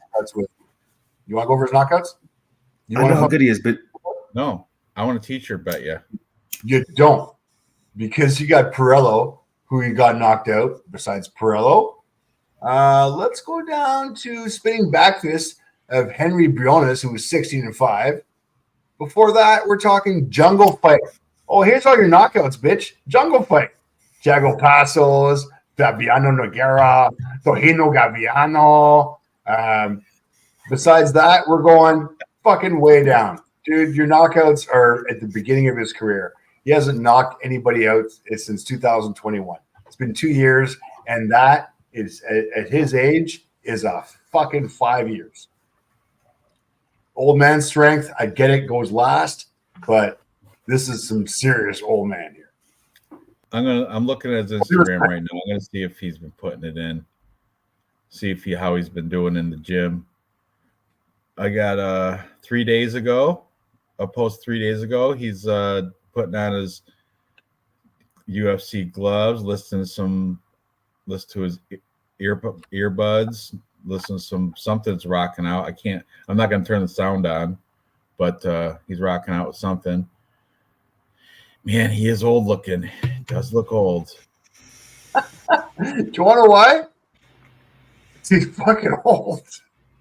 Well, he's been looking old since he was 20. So he's got that like look 48. like that.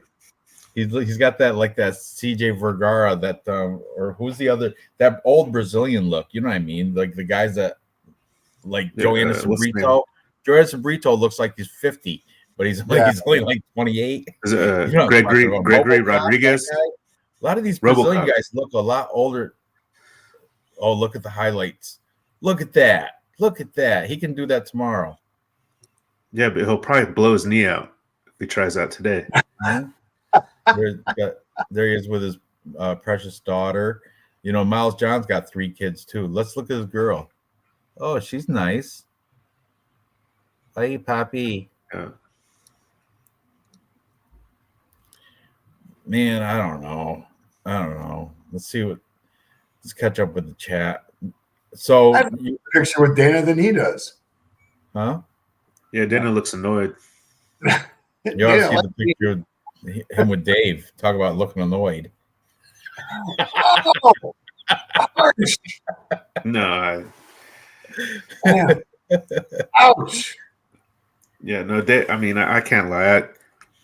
I'm not going to lie, Dave. Dana looked like actually happy to see you, but that's the part that keeps me up at night. I don't get it. Just kidding. Fuck you. Oh, he's got to show it now. See right there. Look at Dana's face, dude. Dana likes me. Right there. He was wanting a kiss. He was waiting for a kiss. Like, what am I going to have for dinner? Look at DC. Look at the kid in the background right there over Dave's shoulder. Look at that kid. I like both those guys. That's what he's thinking. I wish I was both those guys. I wish I was them. I wish I was him. Okay, he's not looking at Dana. He's looking at me. There you go. Exactly. I'll say. All right. Fuck you Okay. all. So back to this. Enough pictures of Dave. Let's just 1 second. Who are you gonna take? You're on John's. Loopy. What Real fight picks. What do you pick? I'm on John's. Young, remember? Long term, I'm gonna just take the young guy. That's right. Forget the BS. I want to be with you guys, but I don't know. Someone's telling me De Andrade, he doesn't have bad losses, and I don't think Miles Johns is good enough to give him a loss. Yeah, I'm gonna stick by my gun. What are their age difference? 9 years, 38. He is on the wrong side of 35 at bantamweight. Even Jose Aldo slowed down. You know what I'm saying? Right, but does De Andrade still have enough to take care of Miles Johns?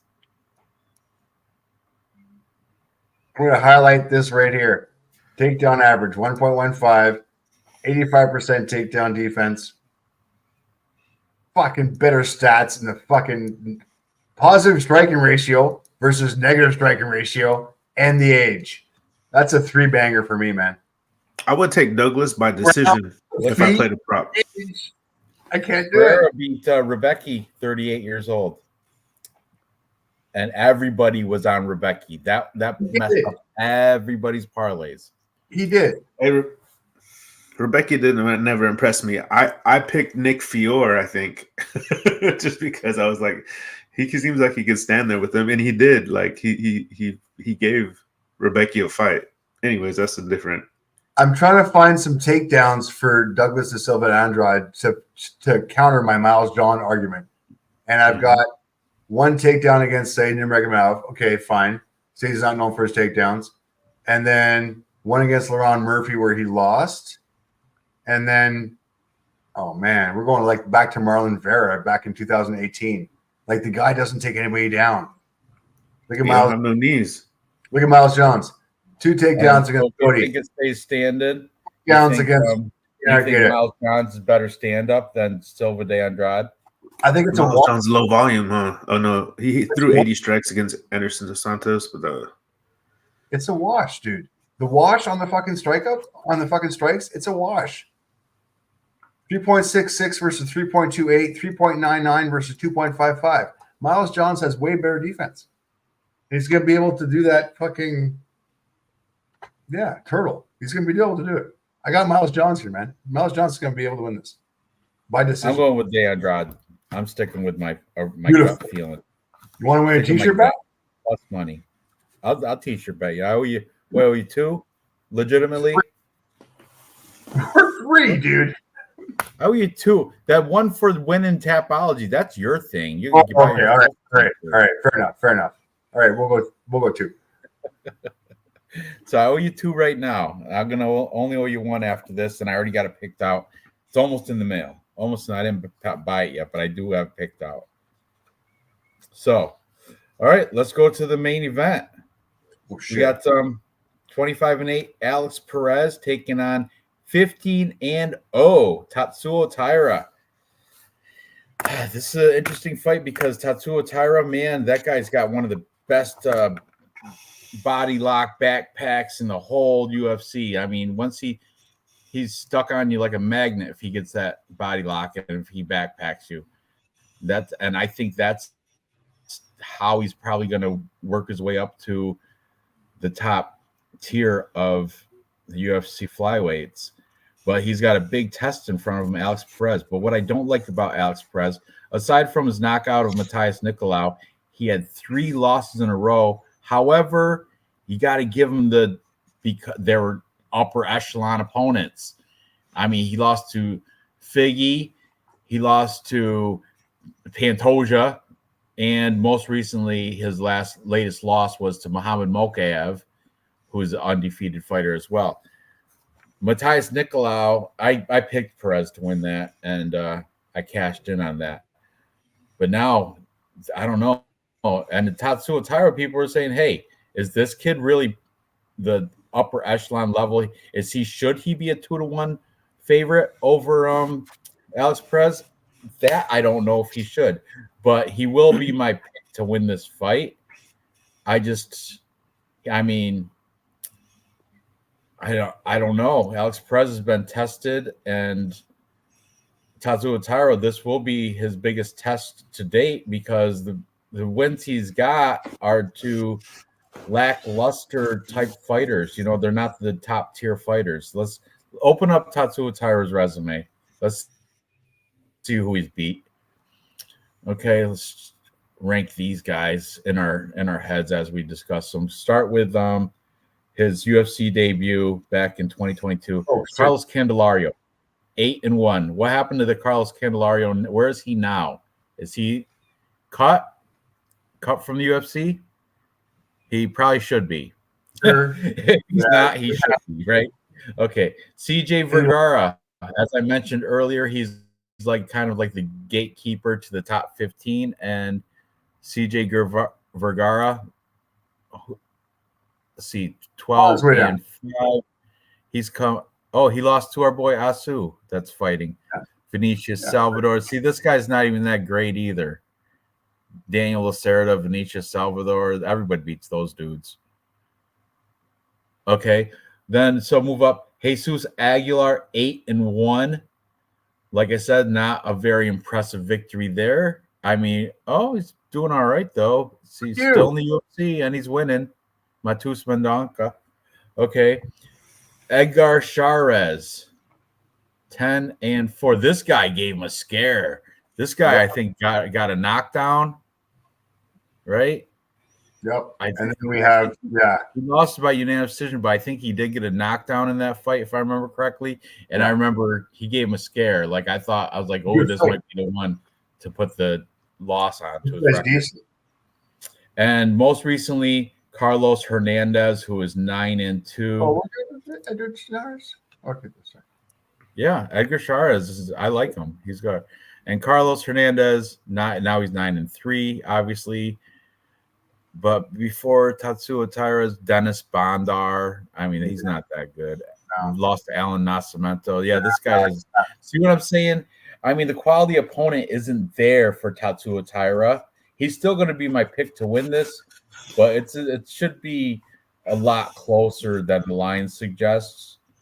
Only because Alex Perez has fought the top tier. I mean, wasn't he like a champion contender a couple times? He went to a couple championship fights, I do believe, right? There's got to be a way to check. What do you mean? I know he's fought Pantoja. Champion level fighters. Davison. Probably Davison Figueroa fight, maybe. Yeah, but I mean, he's beat Mateus Nicolau. Mateus Nicolau is decent, but not the best in the world. And then before that, I mean, granted, yes, he lost to Makamu by decision, which is impressive. He got choked up by Pantoja, which is expected. He lost to Davison. But, I mean, we're talking his last win that I'm going to give him any credit for is like fucking 2006 against this fucking UC Formiga, who is no longer anything. I get it. He's had some good fighters. I mean, Jordan Espinosa was a good fucking win. But there's just so much time. And the Mateus Nicolau fight, I get it. He's trying to get back. Mokaev, he signed the contract. Mateus Nicolau was the back win. This one doesn't, I'm not convinced. And if I pull the stats real quick, hang on. Let me get there. I apologize. I didn't have it pulled up. All right. That's 3.51, but his strike absorbed 1.15. The best fucking turtle defense besides our boy, which I won't mention, Alex Perez, 4.10, 3.313 strike absorbed. The ratio is fucking just not there. On the ground, I think it's a wash. 2.06 versus 2.12. I like to, and as far as the ground goes, if you're going to call it a wash, I'm going to favor Tatsura with just the fight history that he has. I think he's got a slight advantage on the feet. Definitely not the volume, but definitely the defense. He's going to have the positive striking accuracy of 71%. He's a sniper. And then on the ground, I definitely think he has the advantage. And I like his win repertoire coming off of 4 wins, building up his career. I like it all day long. I'm a Japanese fan tomorrow night. Dun, dun, dun, dun, dun, dun, dun, dun. Ranch, come on, man. But You're I'm better Japanese. than that. You know what's another thing? They just the UFC just signed that other Japanese fighter. Like this week, they're trying to bring Japan into the fold so they can have UFC Tokyo.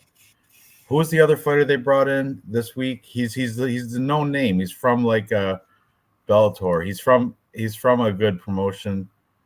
Somebody in the chat, Crystal, who is it? They just signed, the UFC just signed a Japanese fighter. Shit. What? Oh, I should have wrote it down. By the way, I will favor the cauliflower ears on the Japanese right there because that's impressive. Yeah, he's wrestling. Tatsuo Taira's better grappler. And that's why he's my pick still. I'm going to stick with him. I think he's going to backpack this Alex Perez. And we're looking at an 8-year age difference as well, kids. Don't plus 180 Alex Perez is on Bet Online right now. Yeah. Minus 210. We have a 5-inch, 5-inch reach advantage. And the age difference, once again, 1992 to 2000, 7-year advantage for Tatsura. The up-and-comer, I got to go with the up-and-comer. You can't. Tsubasa Yamaha. No, that's not it. No, is it Kai Asakura? Kai, yes. Thank you, Real Fight Picks. Kai Asakura. Mm-hmm. That's who I'm pretty sure the UFC just signed him like earlier this week. Hey, I got Tyra. I'm with you, Ranj. The UFC's trying. People say Dana White tries to say he's not going for a certain fighter, or he doesn't put fighters against other fighters to lose. Just like Dave said 2 years ago, they're promoting Mexico so they can have a UFC in Mexico. And what happened? UFC Mexico. In the sphere. I'm telling you, they're doing the same shit with Japan. It's going to be UFC in Tokyo. In 2025, there'll be a UFC Tokyo event. 26. Because Alex Perez, he's been subbed like five times. And Tyra's special. He is special because what's crazy about him is he's not Brazilian. He's not from Dagestan, but he has that kind of Japan special. Does have Ryzen. Japan is Ryzen, but still, doesn't hold a match. And Yakuza State, like they can make they don't even care if they're called out in robberies. It's the Yakuza. Who's going to tell them no?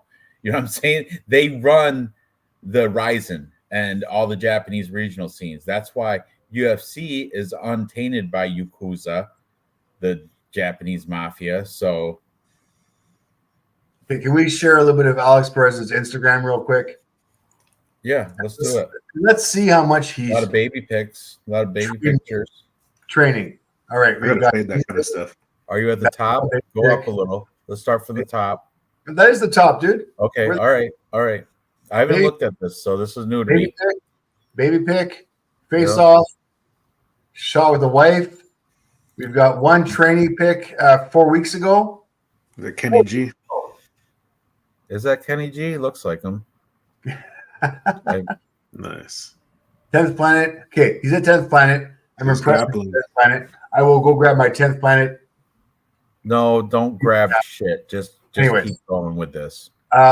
So we've got 10 weeks ago, he was there. If not podcasts, we've got more wife picks. He's thick-bodied. Look at this. I mean, who is this? What? That's his dad or something. Look, this is your fucking spirit animal right here, Ranch. That's my older brother. That's your fucking spirit animal right there. I mean, I get it. We have one fighter. Man, the melon on that guy. Look at his head is so much bigger than everybody else's. There, did you see that? Look at that. It's like a big. Look at the guy next to him. Is like a cantaloupe, and he got a watermelon head right next. See what I'm saying right there? It's like a cantaloupe and a watermelon. You go to Price Chopper, you go to the fruit bins. You see that guy's face looking at you. I like it. He's like a That's Cody Garbrandt though with the hot bulldog. He's there.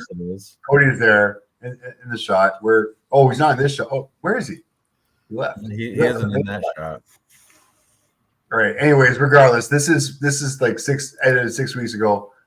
This is like I don't have any good training pics of fucking Perez here. Let's look at Tatsuo Tyrod. So you got training pictures of him, or you got pictures of him eating sushi and shit. Oh, hanging out with his bros, other blonde kids. Oh, there he is. Pictures. All right, we might have some shots here, but look, some training shots. This was 1 day ago. Training up for the fight. We've got more training pictures within in Denver. Denver. Where's he at? Like Elevation or what's that gym? Is that Elevation? I don't know. It could be. What's the other one that's over there?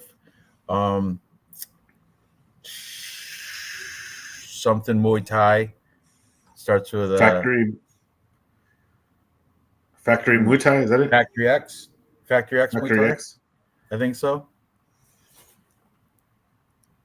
That was Trevor Whitman, wasn't it? Oh, that was that guy right there is Chepe Mariscal, yeah. Chepe Mariscal. Okay, so I mean, if it was Trevor Whitman, that means it's Elevation. Yeah, it's Elevation background. Okay, you go. Elevation in Denver is where he's been training. That means his cardio's spot on. That's what you can tell about people from Elevation. Their cardio is pretty spot on. I love that he's working with Chepe Mariscal too. That guy's the most underrated fighter. Running in Denver with puppies. I love it. Oh, look at these guys. The chat's been answering all these questions. I haven't even been paying attention. Factory X. Yep, that's the one in Colorado. Dustin Jacoby. Was it Dustin Jacoby in that picture? I don't think so. Oh, that was Cody. I know Chepe Mariscal was in the picture. Yeah. All right. But regardless, let's okay. He's winning the Instagram battle as far as training goes instead of the baby shots. Look at that picture where he just bit a lemon or something. Or that's lemonade, right? Tastes like pee. You got this. That's what. Watch. Chug it. Drink it. Oh, it tastes like pee. Okay. The only thing I don't. Wait a second.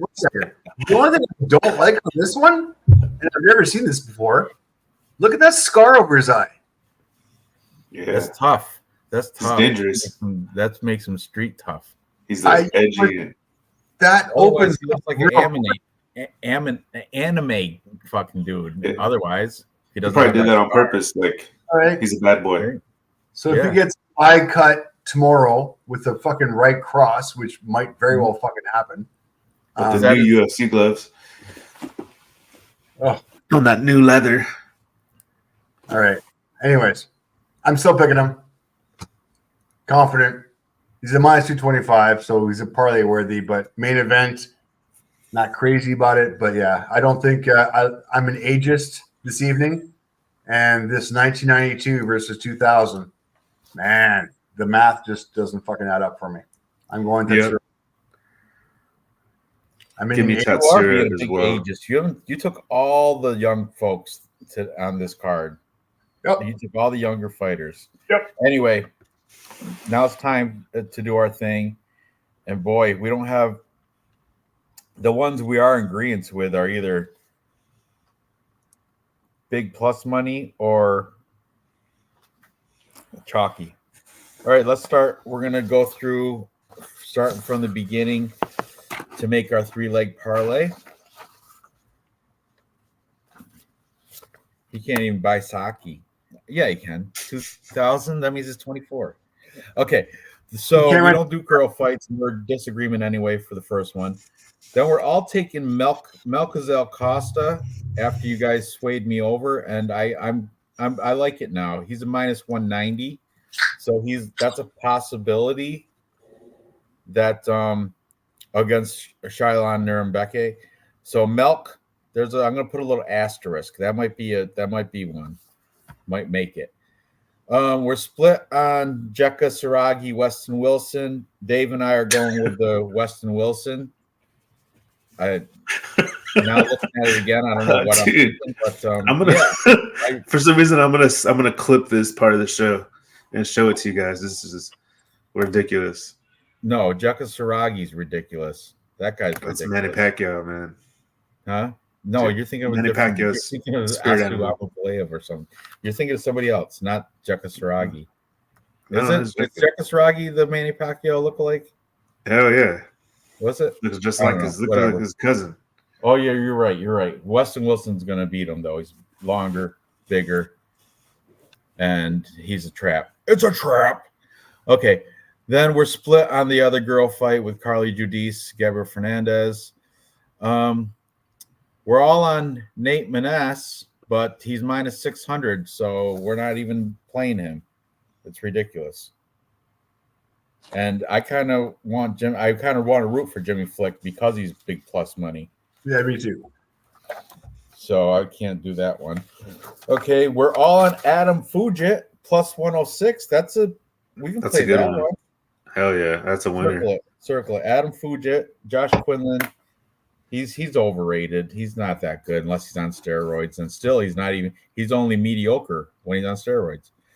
We're all on Asu Abulayev, but he's minus 500, so we can't play that. And I'd like to see Jose. I'm going to throw a scratch off bet on Jose Johnson. I'm going to throw like a $10, $20 bet on him. Just probably 10 because I'm cheap.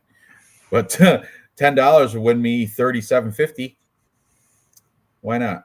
But my Tapology pick is Asu as well as both you guys. We're all on Brady Highstand plus 169. But you guys made me flip. You convinced me. You didn't make me. Convinced me to flip my pick off of Garrett Armfield. Mm-hmm. But I would consider. I'm going to put an asterisk there. He's up in the running, possible. But plus 169. Whew, that'd be a nice big plus money.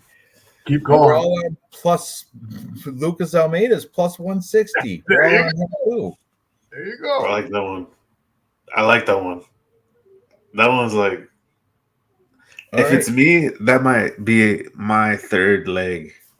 Okay, so this is we're split on Miles Johns and De Andrade because I'm on De Andrade, his old ass, and Dave does not like to put in the main event in our 3-leg. So even though we're all on Tatsuo Taira, we're gonna respect Dave not putting the. It's a long term. I like that. Do it. I don't even do it. It's a long term thing.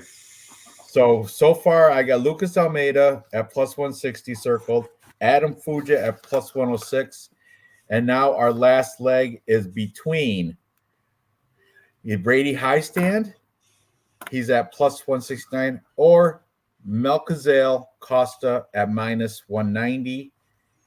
I'm more confident with Melchizedek Costa, but I mean, I don't care. I'll put either one. It's up to you guys. Hey man, Brady, if you guys hit that, that'd be ridiculous. I think you should take a chance since you hit so big last week. What's that? I'm frozen. I think you should take a chance. You already won big last week. Let's take a chance because it's a Brady Highstand. That's a 50-50 fight. It's up to you though, Ranch. No, you're right. You're right. And I mean, you hit so big. Originally, I was against Melk. I don't want to be that asshole, but really, I don't like how he looks. I don't like his skin. Yeah, me neither. Sorry. You're just being dead honest. I'm sorry. Milk. Oh shit! I lost it. It's like making chocolate milk and it gets separated, like it doesn't stir right, so you get clumps of light. Put it in the garbage disposal. Shut up. Okay. Stinks. Let's see what I'm trying to catch up with the chat. I've been horrible with keeping up with the chat this week. Co-main dogs usually lead to main faves winning too. I don't know. you can't go on those stat type of things though. That's just what's it called? Like pattern. Algorithm? Kind of, but not really. Like when people are like, oh, if the, when they put in stats that aren't, oh, guys that have newborn kids, they don't lose, and Oh, yeah. But this one it was about statistical thing. Like this one, something about, oh look, co-main dogs usually lead to a main favorites winning. See that you can't bet regarding that. That might be true, but I mean, really, co-main dogs usually. That's sharp. High stand Fujit Perez Wilson this week. Whoo, that's a big payout if you take that one. Dog. There's 3 dogs and Perez. Yeah, 5 on here. All 4 of them are dogs. That would be a huge payout. Come on, I got them all on here. Lucas, Brady, Adam, Weston, and Costa. Which one you guys want to pick in here? Oh, look at that! You play that 5-leg parlay. Pick some, kids, because for this $782. All right. So what do you want to put in there, big guy? I'll do Brady high stand. We'll do Fujit Almeida high stand. That will be our 3-leg. Fujit Almeida high stand. All right. So drop these 2 guys. We are now. Yeah, you should round robin that, Dave. And I might do the same. You should. I'm going to round robin those 5. I'm round robbing those 5, by the way. But I think I might too. Last week we were at plus 900. This week we are at plus 1,278. Get the fuck out of here. That is.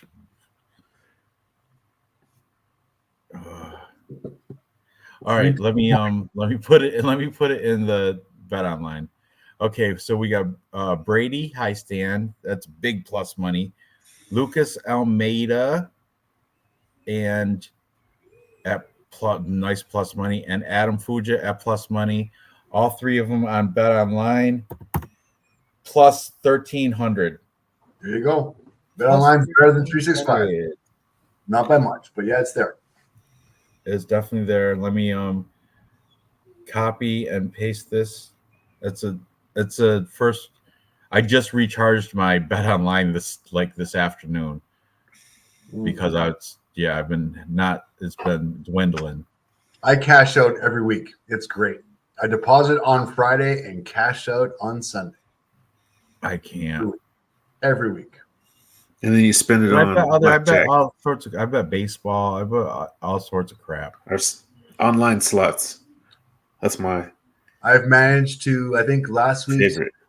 Yeah, last week's take was about 650, which was not bad. I'm okay. That's what's up, though, man. Congrats on winning. It's good to have a good week, Dave. I fucking coming 12 for 14 on Tapology and on winning that parlay bet that we did last week. Saved my ass. It was beautiful. You won your own league. The whole league should buy you something. That's how you should. You know what I mean? Like, are you gonna send yourself a T-shirt? You owe yourself. You know what I'm saying? Ranj is gonna. You know what? Ranj and I are meeting in my hometown in 3 weeks, 4 weeks. Yeah, June 12th or July 12th. July 12th. It's coming up. I'm training. I've got 3 weeks off. I'm going to be training every single day. Trained today. We've got 6K. I'm going to hit the gym tomorrow. Dude, my objective is just to keep up with Ranj. Do your squats, Ranj, because you might have to throw Dave on your back. Yeah, you might have to carry me, Ranj. You might have to carry me. 6K translates to, I think, 3.8 miles roughly. And today I did 2.6 miles. So I did enough. No, it translates to more than that. 6K is like what? What is 6K? 3.8 miles, almost 4 miles. 4 miles? Yeah. Shit. I gotta work on my cardio. It's gonna be hard. Wait, hang on. I got this. We got cardio. They say you need to drink your own pee. That's disgusting. Don't do that, Dave. Make your breath stink. I haven't listened to Lupe since we fucking started this fucking show.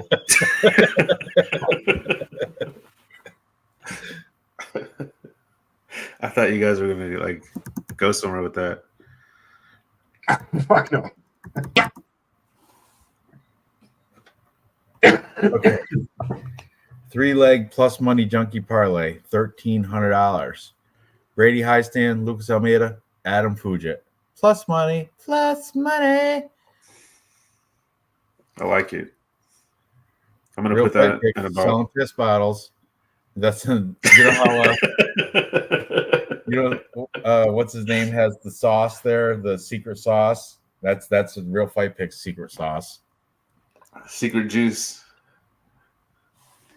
Look at G's a big G. G's like Juice. playing with real money, Yep. No. huh? I'm not a baller. I'm not a I'm baller not guy. either. G's like he's like a Saudi prince or something. He's playing with the Playing with playing with houses. change, a Man. little Playing change. with cars. G, by all means, fucking hit me up on fucking Instagram. I'll be the fucking You know what? This is a live chat. You could do a what's it called? Super chat. Super chat, $5 super chat. Keep the lights on in this That place, G. $109,000 you got from FanDuel. You spend $5 on a super chat and say thanks for the good show, guys. After you Hey. do I must tax have- the shit, I'll get like $380 out of it. And then I got to split it with Dave and Real Fight Picks. So I'll get $1.40 out of your $5 super chat. Yeah.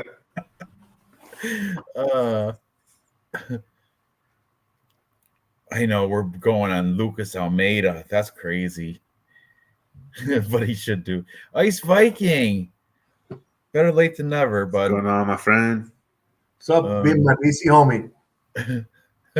We made some wild picks today, Ice Viking. You got to go back and watch this. yeah. I made some good arguments, so I Well, got let some. me put this arguments back up up anyway. Go back So, and bet the ones I argue on. These are back in Vegas, so I'm sure it's regular time. 7 p.m. Is that prelims? That's 7? Dude, That's late. It starts late. Eastern time, 7 p.m. what time's the Oilers game? Oilers games are fucking same time. Shit. Yeah, watch the Baseball, Oilers, Dave, fucking- really? Baseball? No. Hockey. Oh, hockey. Hockey. Oh, Coming over. We got Rib Fest. oh, Is right, the Houston right. Oilers? Go Is Warren Moon still playing? I gotta fucking make ribs tonight because we're having Rib Fest tomorrow night on the barbecue. Oh my god. Are you That's gonna have what's that kind of Dude, You have to Hot run neighbor- two TVs. You hot have to neighbor run. You have barbecues? to put the ESPN Plus on your laptop and put the hockey game Got on your I got it. Don't regular worry, TV. I got it. Hot Huh? neighbor pours beer on her barbecue. It's fucking so sexy. Anyways, you gonna have some Bannock? Is that what it is? Bannock. Fuck, I'm having some fucking pork ribs, bitches. We're having midnight. Nice. Yeah, I know. like Bobrovsky. I like the Panthers. Yeah, Oilers are over. It doesn't matter. I don't care. I'm still having rib That's fest. amazing, bro. That's not over yet. That's hella funny, dude. I was just telling the fiance that you know Dave's from Canada because like they're fucking talking about hockey. I never hear. The only time I ever hear about hockey is when I'm on this show right here. But it's good to know. I didn't know the Oilers were in the championship till I met you. So that's cool. Who are they playing against? Florida, and they're Florida getting Panthers. asses kicked. It's over. Okay. Like one more game, maybe 2 games. That's it. It's over. But that's okay. We lost. I'm dealing with Yeah, it. I stopped following after the Rangers were out because that's my team, but I still see it. We're still rooting for the Oilers. We got the San Jose Sharks close by, but I've never even been to a game. I should probably check it out. They're fun. Live hockey is great, man. Yeah. Fights and the crowd's fun. I go to Utica Comets, which is a lower that's a Dude, AFL American or if you- AHL American Hockey League. if you can hit It's like triple A farm hockey, team.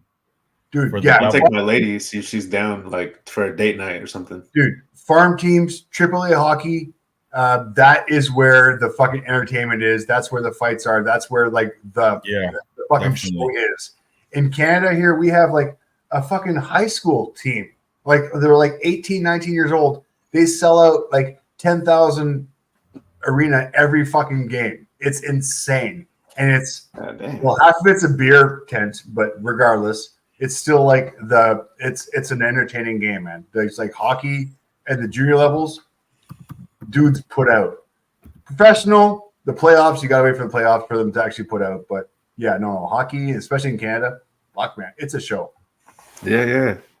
No, It's a good hockey show. Letterkenny. If you want to know about hockey, watch there you Letterkenny. go. There you watch go. Letterkenny.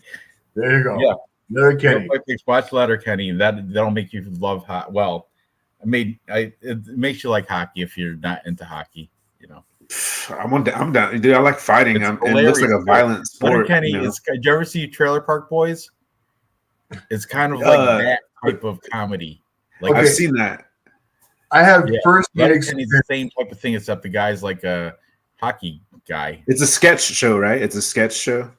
Dude, there are fucking people playing professional hockey on like reservations in like northern Canada in the middle of fucking nowhere.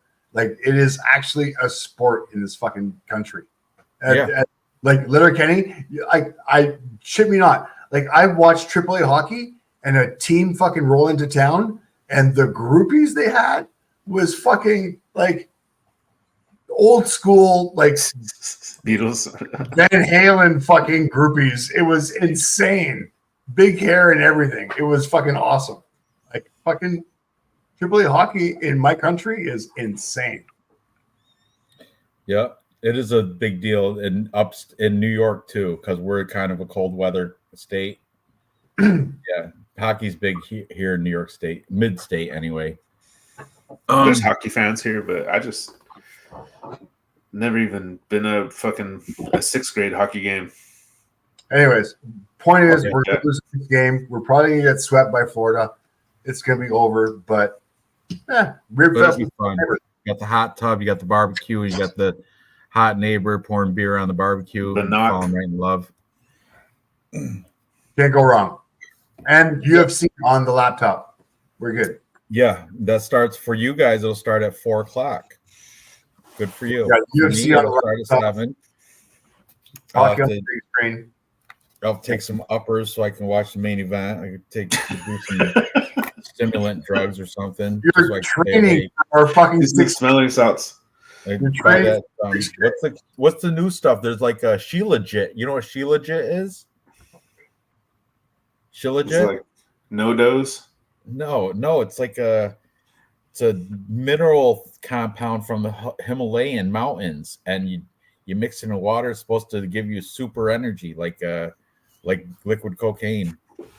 I got this stuff right here. Oh boy, here we go. It's called lion's mane, and oh boy. My fucking neighbor grows that shit in his fucking garage. He's got fucking wild, and I put that shit in a blender all day long. Bro, I eat that stuff. All right, I take one of these, and I don't have an appetite, so I stopped taking it because I like to eat. I don't know what it does. No, hit that, like that. No, I've been hitting lion's mane for fucking years now. That's just fucking. It's good. Yeah, I get my shit fucking like fresh. I just fucking like. Okay. Good shit, man. You make me want to take one. I'll have to check it out, but I'm more into. I'm gonna try sea moss. I think I'm gonna. Dude, stop. Go bee pollen. Some honey. You want me to eat? No. Bee pollen. Motherfucker. Dave wants me to eat honey. No. I can go buy some local honey. You guys are fucking. You guys don't know this shit. Bee pollen. Look at it. I'm not gonna take it. Crystal's telling me it lowers testosterone. Oh, actual bee pollen. Take like it be like just fucking sprinkle on your shit. What's that do? Does that give me high? What's it do? Can I get off the Cialis? I want to get off the Cialis. That shit. Honey? Looks gross. No. Pollen. Take that shit. I live on this shit. This stuff I put on fucking everything.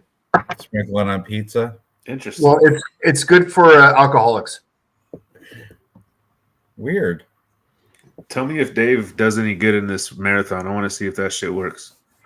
Fucking Ranger's gonna carry me. You're gonna carry me, right? Just keep up. Just try to keep up. Backpack for That's me. all. My card. I'm gonna be coughing up a lung after like the first. I'll wait for you at the obstacles. 40 obstacles, 6K with 40 obstacles. 40? 40. Count You them. didn't tell me that. They're all Damn. easy. They're all gravy. Cargo net. Dave's used to just gliding down a hill. American Ninja stuff. Okay. He's actually gonna have to break a sweat. More cardio training. Hang on.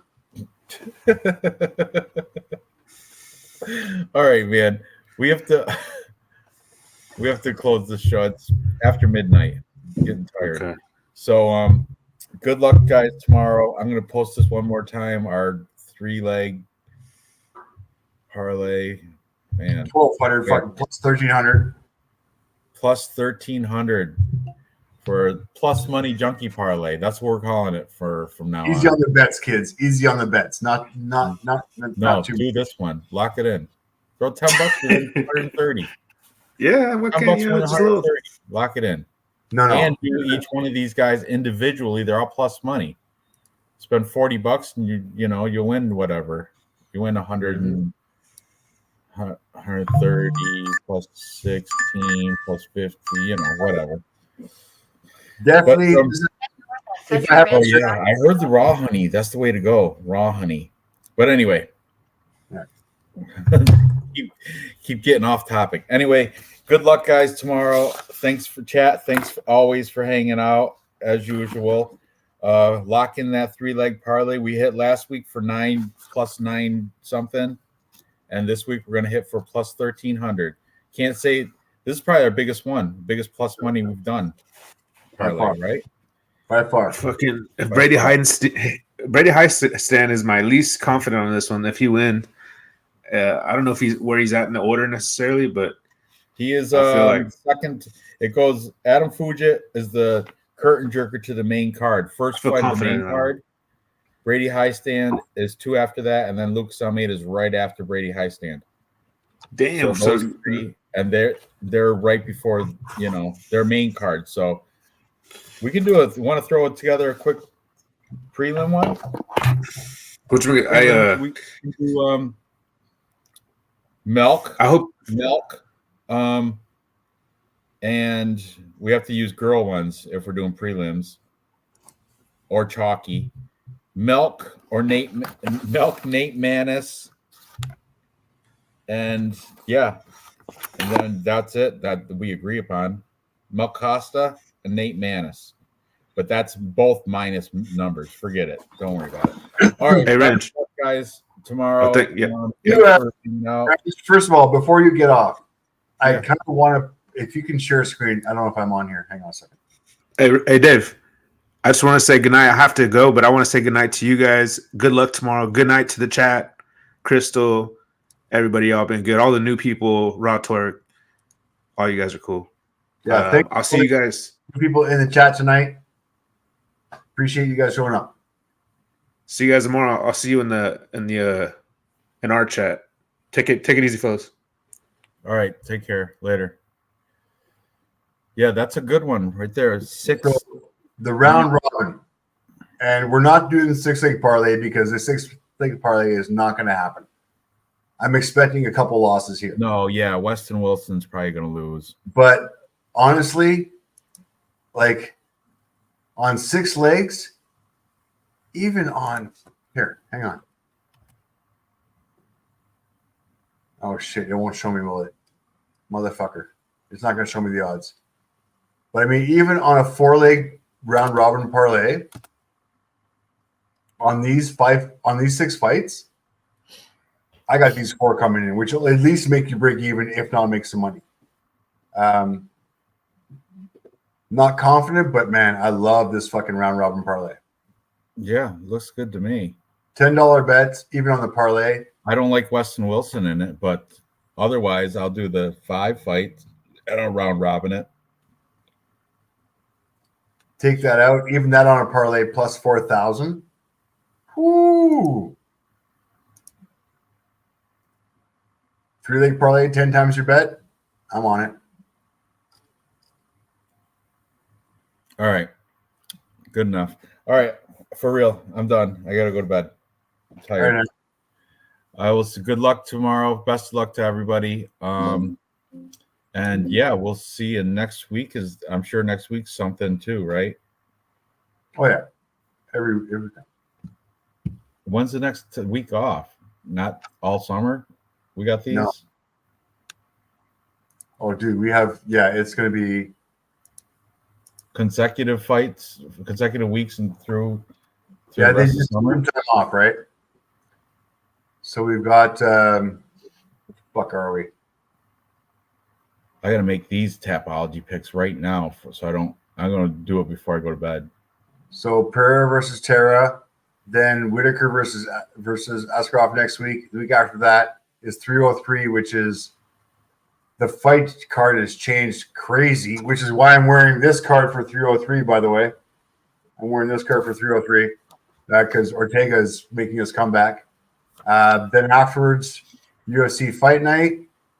And damn, that is the one that you and I are doing together. Nema Nunes versus Barber, like live together.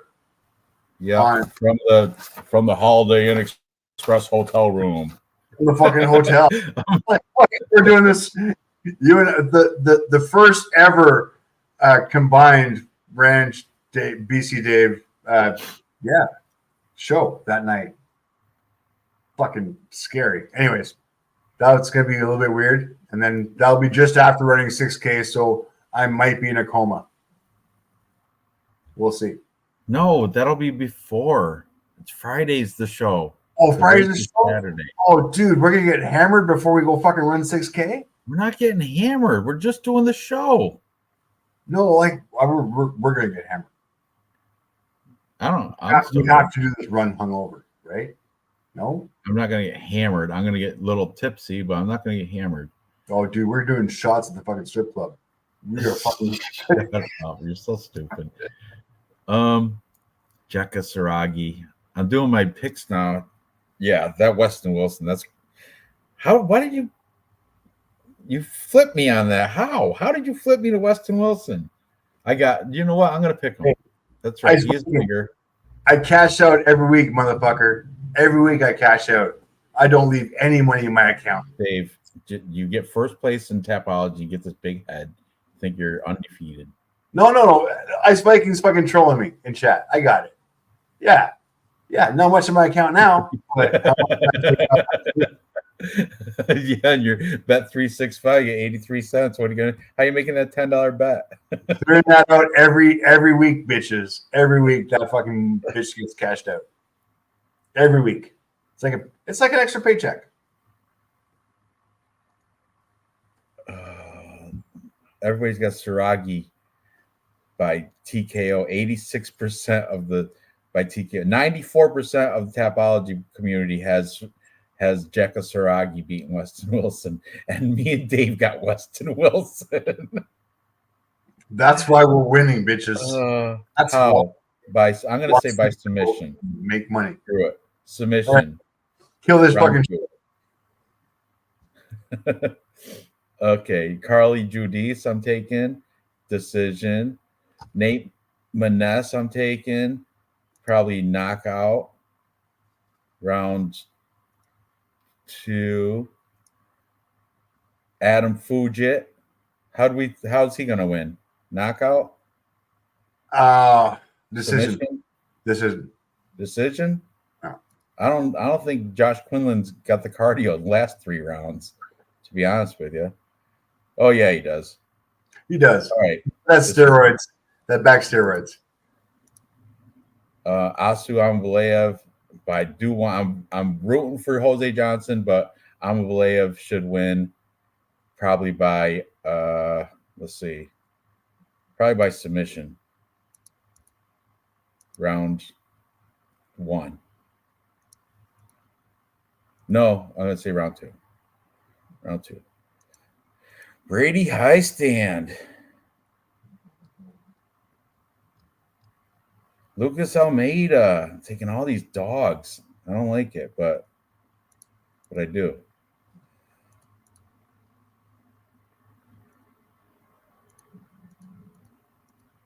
And Tatsuo Taira, I think he's going to win by submission. Round 3. There you go. Save. Done. All right, I'm done with that. So, all right.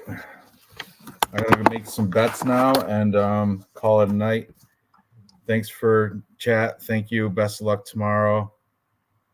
And Dave, of course, see you next week. And good luck to you as well. And tomorrow, do we have any T-shirt bets? Yeah. You want Day Andrade, Miles Johns, right? You got Miles Johns. I got Douglas Silver, Day Andrade. I got Johns. All right. T-shirt bet on that one. You have Johns. I have Day Andrade. I'll earn a T-shirt back, and I'll send the one out that I already owe you. Hey, dude, that one was not only that I picked the fighter and I picked within distance. You gotta give me some credit with that. Raul Rosas. Come on, you caught me. That was after I've been too deep into these. Picked him within distance. Yeah, that was. I gave you this. How else are you gonna win? He's not gonna win by decision. That's stupid. That was a stupid bet of mine. You caught me. Caught me on a stupid. No, I gave you plus money with the odds. I gave you plus money. The odds within distance were plus money. Were they? What? Yes, Plus they were. 110? Plus 106? 125, I think. Still stupid. All right. Good night, Dave. Good night, chat. Later. End the Bye, buddy. stream.